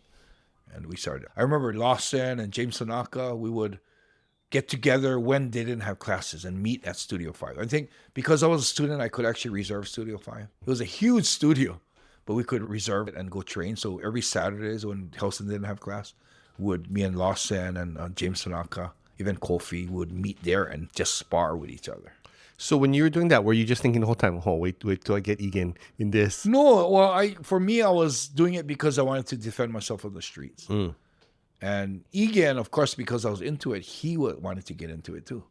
Because he said that you told him, like, hey, I'm gonna show you this. He's like, yeah, whatever. And then, yeah. Yeah, well, Egan was wondering what it was like and wanted to spar. Egan was always a better athlete than me. You know, I was more talented, but Egan worked harder. So he always got to a better place than me. And when we sparred, you don't understand. Gracie Jiu-Jitsu is just such a technical art that if you don't know it, it's like playing with a baby. Mm-hmm. And as athletic and as strong as Egan was, because he had no idea what the techniques were, it was super easy to submit him. And Egan, being Egan who he is, he wants to beat my mom. And I always say, oh, no, his little brother's beating him up. So Egan started getting into it as he was touring the Racquetball Pro Tour. And I think one of the incidents we had in Seattle was the incident that pretty much made Egan feel like he wanted to take it seriously. Well, he said that he was always the one getting like black belt in martial arts, and then you're like, nah, I'm just gonna surf. And then you told him like, bro, I learned this thing, and he's like, whatever. Yeah. And then he said, okay, show me then. So then he said the first time, boom, and then he like had to like choked out like, oh. Then the second time he's like, you know what? Now I'm mad. He said, now I'm mad because he said he was all rug burned up, and he's like, we're doing in the house, moved all the furniture aside. He's like, I'm gonna take his head off now. And he did it again to me, and I was like, God dang it, I need to learn this. I cannot be having this. That's almost the same thing I went through with the guy Homero. Yeah. And then we were in Seattle once, and then me and I remember Guy Humphrey, me and Egan. Guy Humphrey's a good friend that was on the tour with us. After the tournament, we went to, it was about picking up chicks. Mm-hmm. So we went to the car, we'll find a club. We're driving around, we don't know Seattle. So we pull up, there's at a street light, the car to the left had a bunch of girls in it. So we leaned down and said, where are you guys going? They said, we're going to a club, follow us. So we're like, oh yeah.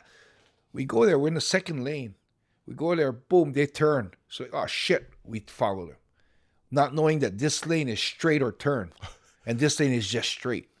So we going, this guy comes and slams right into us. Mm-hmm. And we're wrong. And this guy comes out, I swear, the guy must have been like 240 or 250. I remember his traps looked like it was so huge. He came out of the car pissed off. And my friend Guy is, I think he's like maybe 150 pounds. Tall, skinny kid. Good racquetball player. But the guy went and aggressed him. And the fucked up thing is, I was talking about Gracie's Jiu-Jitsu right before we went out in the hotel. Telling them like what the Gracies told me, that size doesn't matter. You can handle people. You can, with the technique. And I, like an hour after I'm talking like that, we get into the incident. This guy is aggressing Guy. I mean, the black guy is aggressing Guy, pushing him on the chest. So I'm gonna fuck you up, Oh. And then we're like, wait, hold on. We ran up the street to check who was actually wrong. There was a sign that showed that our lane only went straight. So we're like, oh crap. The guy's pissed off. And Egan's already being diplomatic, runs to call the police. Mm-hmm. So he runs down the street, call the police. And I'm there like, I got to show face now. I just was telling him how great Jiu-Jitsu is. And I'm like, I got to do something now. So this guy's so scary. I'm thinking, okay, I got to do something. But I don't want to get him mad. So I step in. I tell him, hey, you know what? Calm down. We're calling the police. We'll figure this out. And he turned and his eyes are like, I don't know if he was on drugs. His eyes are like beating. He looked at me and goes, and who the fuck are you? He goes, how about you? And he started coming at me. And I was like, oh, God, this guy's coming on me now. So I think fear is what made me get aggressive. Because I remember him pushing my chest like that. Who the fuck are you? And I'm like, I'm backing off. Like, we don't want any trouble. The police are going to come. And thinking to myself, oh, my God. So who's going to help me now? I'm the only one. And Guy can't help me. I remember him pushing on my chest. And I stepped back twice. And I remember thinking that, this guy's getting more mad. I guess because he's seeing that I'm scared, he got more brave. So I'm thinking, oh, God, I got to do something. So I thought, after the second time I stepped back, I remember thinking, if he touches me a third, I'm going to just attack him. And then almost like slow motion because he restarted, started touching me. I was like, oh my God. And I just sprung into action, grabbed him in a headlock, flipped him to the ground. And Egan said when he was on the phone with the police, he heard I guess when we landed, I landed on him. And, just because I was training Gracie Jiu-Jitsu, I got the mount. And I remember mounting on him saying, oh, I got the mount. I remember hitting him nice flush 3 times. The guy, I thought my image was punching him 3 times. He's going to turn his back, choke him out. Like all the videos in Gracie Jiu-Jitsu. I punch him 3 times. He looks up at me and he's more mad. And he grabs I remember him grabbing my shirt and trying to throw me off. And I wish I saved this shirt because the shirt ripped. The shirt ripped, which allowed him to continue turning his back. And I put my hooks in, got my choke in. And I remember when I got the choke in, Egan said the whole fight took like 13 seconds. But for me, it felt like 13 seconds on the choke. So when I got it in, he started bucking. So I was on top of him, but he almost got up and started jumping into the road, trying to slam my back on the road. I remember we're on the side, and we ended up halfway in the street. And I remember thinking that, holy shit, this chokes work or what?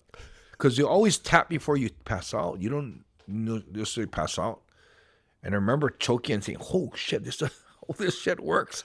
And as I was thinking that, he started twitching. And I was like, oh, he's out. Okay, he's out. I gotta let him go. We gotta get out of here. And then right when he passes out, Egan comes running. And Egan's like on this high, seeing the fight going on. Tell him, kill him, hold him, kill him. And then I get excited. Oh, yeah, okay, hold him. So I held him longer. So I held him for a while. And then when I finally, Egan realized the guy was limp, I finally let him go. And I remember the guy being so big, I couldn't get off the ground with him on me. I remember having to kick him off of me. I remember that. And our car was parked down the street because we wanted to check the sign. I remember us running to the car, getting in the car, and I remember turning around, looking back. And when we were getting up, there was a couple that saw us, and they thought 3 guys beat up 1 guy. And they were screaming, get back here, what are you guys doing? And we ran in the car. I remember turning around, looking in back. The guy was still out. And the couple was trying to roll him over to his back. And it was so scary that we checked the papers every day, thinking that, hope he didn't die. But there's nothing in the news, so we figured. But that, I think, sparked Egan. And Egan was like that huge guy. Enson just passed him out. Then that's when Egan got really into Gracie Jiu-Jitsu. Yeah. He said that he was like, couldn't get the guy off. Yeah, that was so big, that guy. Yeah. But then you guys never found the party, right? No, we went straight back to the hotel. Oh. And then I think Guy called a police report saying that our car got hit at a shopping mall. And we got the car changed. Oh. I mean, yeah, we were like pretty much scared, man. Wondering if something's going to happen to us because of that. It's kind of nuts. It was crazy. I mean, that's a big incident in my life that, man, I mean, even until today, I think, as a young kid like that, I actually went and attacked the guy. Fight or fight, yeah, at that moment, yeah. And I'm kind of stoked that I was that person that took fight instead of flight. If you hadn't had done the Gracie, though, you think you might have froze? No, man. I think I probably would have still done what I did, but probably would have got my ass kicked. Without the techniques of Gracie Jiu-Jitsu, that guy would have definitely beat me up. And even in elementary school, I was that type to fight, even if I get beaten up. Yeah. That must have solidified your confidence, though. Yeah, but still, I think I still had that insecurity. Yeah. Because I still would get into fights and get offended by people that come in line and want to fight with them, that kind of stuff. It's funny, yeah. It's really funny that I couldn't understand my mom saying, don't confront them. You can't change them. Until today, if someone cuts in a line, and if I went to Vegas and someone cut in a line, I probably wouldn't say anything. I would definitely confront them back in the day, feeling offended that how can you cut in front of me? Yeah, like disrespecting me. Yeah, disrespecting me. It's like he don't know who I am. He's not disrespecting me, but it's personal to me, because it's me. But I don't know, for some reason now I look at that person and say, oh, what a poor soul, man. He can't wait in line like everyone else. Wow. I like to call it maturity. I don't know. So what would you say is the most meaningful memory you have with your mom? Not necessarily any certain incident, but more the fact that she always stood by us no matter what. My mom would do anything for family. And sometimes it's misread, you know. Sometimes it's read as her getting in the way or her trying to control people. But, I mean, as much as sometimes you look at, Mom, what the fuck, Mom? All the times she's proved to us that she's down for us. I mean, she'd take the bullet for us any day. I mean, for me, I almost feel like it's an understatement saying that. That just like just the bullet. No, I mean, the way my mother is a freaking warrior for the family, man. I mean, for me, that resonates with me to a point where I'm more patient now with them because I realize what they did for me. And, you know, when I go to Vegas, you know, it's about taking care of them more than anything else. So if they want to go here, I'll drive them here. If they want to change the time and it's an inconvenience that, oh, I came back because you wanted to come this time, it's fine. I'll wait. You know, one of my friends said the biggest regret he has is not taking care of his parents more. So for me, they're in their 70s now. Oh, 80s? They're in their 80s now. But for me, I dread that day that I get that call saying that my parents collapsed or my dad's having a heart attack or whatever it is. I dread that day. And no matter what happens, I'm going to regret it because you can always feel like even when dogs pass, you can always feel you should have walked them more. You should have took care of them more. And I know I'm going to have that regret that, you know, I should have done this, should have done that. Although I know regrets is choice, I would probably choose to regret that I could have treated them better.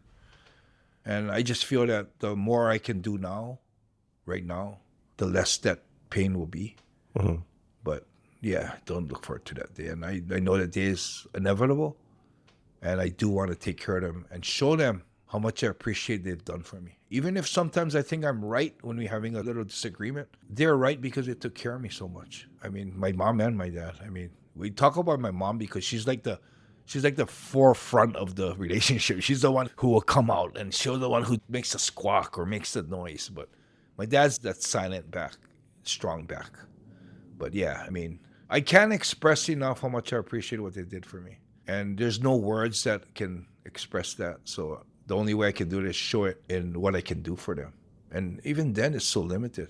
Even when I come home now, I'm here for 3 weeks. She makes meals for me every day. She makes sure, I mean, sometimes it's the point where, no, Mom, I'm okay. I don't need today, but she'll have it ready. And she washes my clothes. She washes all my clothes, folds my clothes till today. And, you know, that kind of stuff, you know, she will, I mean, I want to say, don't do it. I can do it. But she's so accustomed to doing that. She makes her happy. And, you know, I can't express enough how much they've done for me and Egan and how I feel like no matter what I can do from this day to the day they pass, I can't ever show them how much I appreciate what they did. So if you could remember just one moment or one memory with your mom, what would it be? I can't really point out one. Is that unreal? Overall, she's just had such a big effect on my life. I mean, yeah, you hear me talk about her a lot, and you ask me this question and I can't find the certain specific one. It's just a whole in general. I mean, if there's only one memory, but it's a different memory, it's not something that she's done for me. I almost felt like I disappointed them is when I called them. It was actually called on Fuji TV. It was a documentary they were making. Every year on New Year's, I would call them. And every New Year's, they had a gathering at my grandmother's place.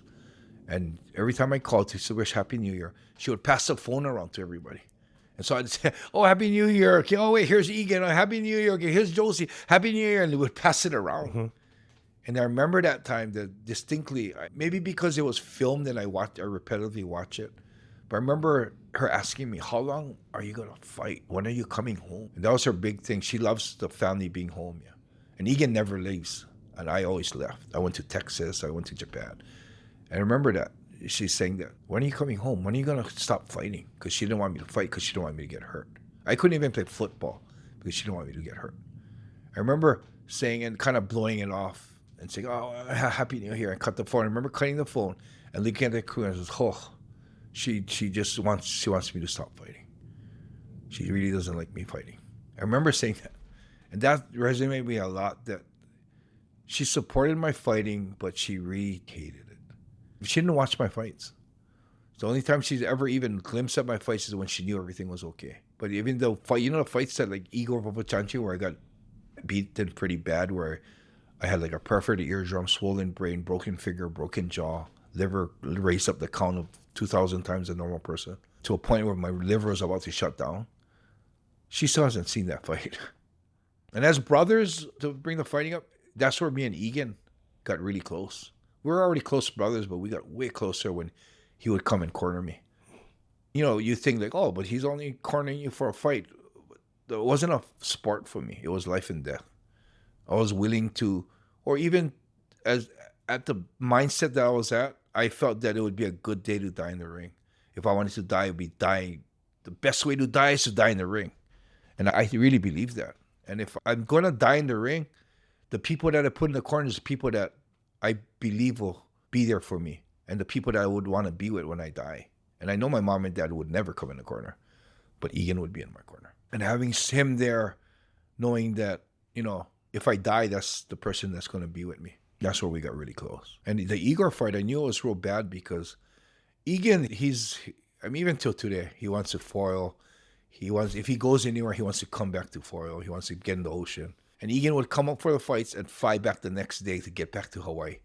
Egan loves Hawaii so much that he doesn't even want to be away for a day. So that Igor fight was weird because usually Egan would go home, but he stayed. Because I went into intensive care where I had a 24-hour nurse watching me for the first 3 days. And when I went in there, Egan was there. And Egan, I don't know if you know this about Egan, but he's like as knowledgeable as a doctor in nutrition and ways to, you know, take care of people. Like he was asking the doctor questions that the doctor was like, whoa, this guy knows a lot.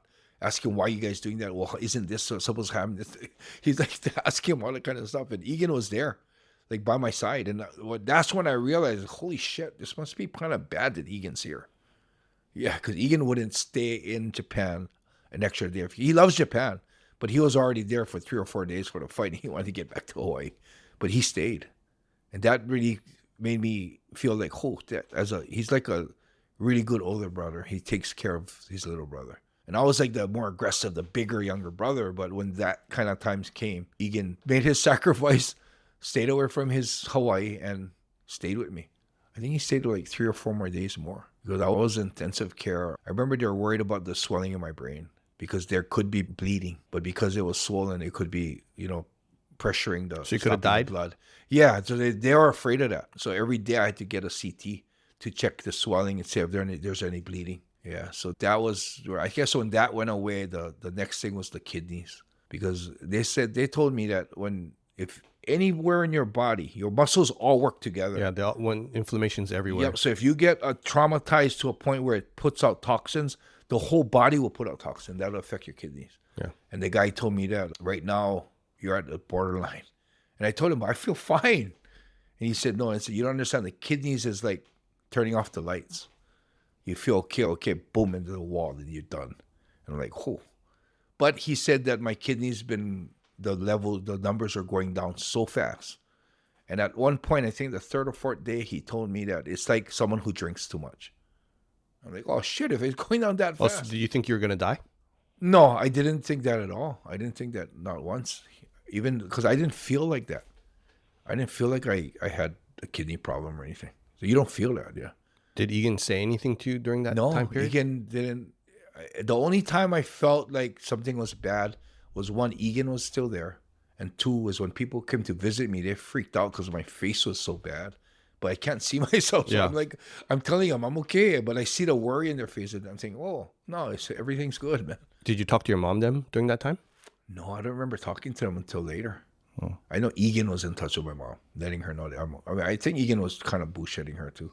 Telling her Enson's okay when he didn't know. I could see Egan was worried, and when Egan's worried, got me worried. Yeah, but I never thought I was at the verge of death. But the swelling in the brain, there was no bleeding.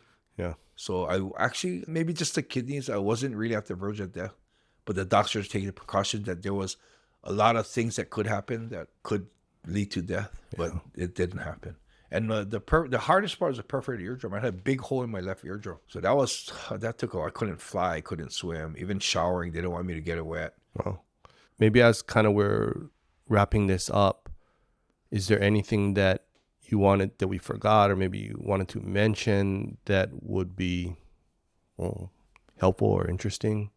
Just that my lifestyle now is I live in Japan. I got the best wife. I don't have children, but I have 3 dogs that are my children. I raise kois. Everything's so good. I mean, I got great customers with the bracelet business. I have good fighters I'm training. I mean, I wouldn't want to change anything in my life, except if I could have my parents last forever. Other than that, I'm happy. I'm super happy. I don't know how it is for you guys, but like for me, it's hard to tell my parents stuff because we're not really the I love you kind. No, we're not either. You know what I mean? Yep. So if you want, what message would you send to your parents that you want them to know that would be hard to tell them in person? Well, I think by what I do, it resonates to them. I think they understand exactly how I feel. So for whatever I say now, I think they already know. But what I would want to tell my mom and my dad is that I know what they sacrificed for us. And I understand that I am who I am today because of them. The fame that I have in MMA, although I did the training, it was because of them. Everything I have, the bracelet business I have today, I am who I am today because of them. And, when I was a kid, they took care of me for like the first 16 years of my life, or more than that, in fact. And they still take care of me today. But I mean, as to a point where I had no control of my life, and they took care of me for that whole time. And, you can say, oh, but they didn't help me. They didn't want me to fight. But I was able to fight because of what they did for me the first 16 years. Everything I have, I would drop and lose everything that I have now to take care of them. If I had to stand in front of a bullet for them, I would be the first one there. I would stand 10 feet further than anyone else. That's how much I realized what I have is because of them. And if I lose everything for them, that's happiness for me, if it's for them. Is that Okage Sameda? Yeah. Oh, yeah. Okage-sama. It's because of them. Yeah. Well, mahalo, Enson. This was super fun. Yeah. I know you got to go cold plunge now. Yep, cold plunge. Looking forward to it. Thank you for coming. Spending time with me. Looking forward to not looking forward to the cold plunge. Right on. Right Thanks. on, brother. Thank you. If you resonate with Greater Good Radio, please join our community at www.greatergoodradio.com, where you can get access to exclusive content and offerings. Hope to see you soon.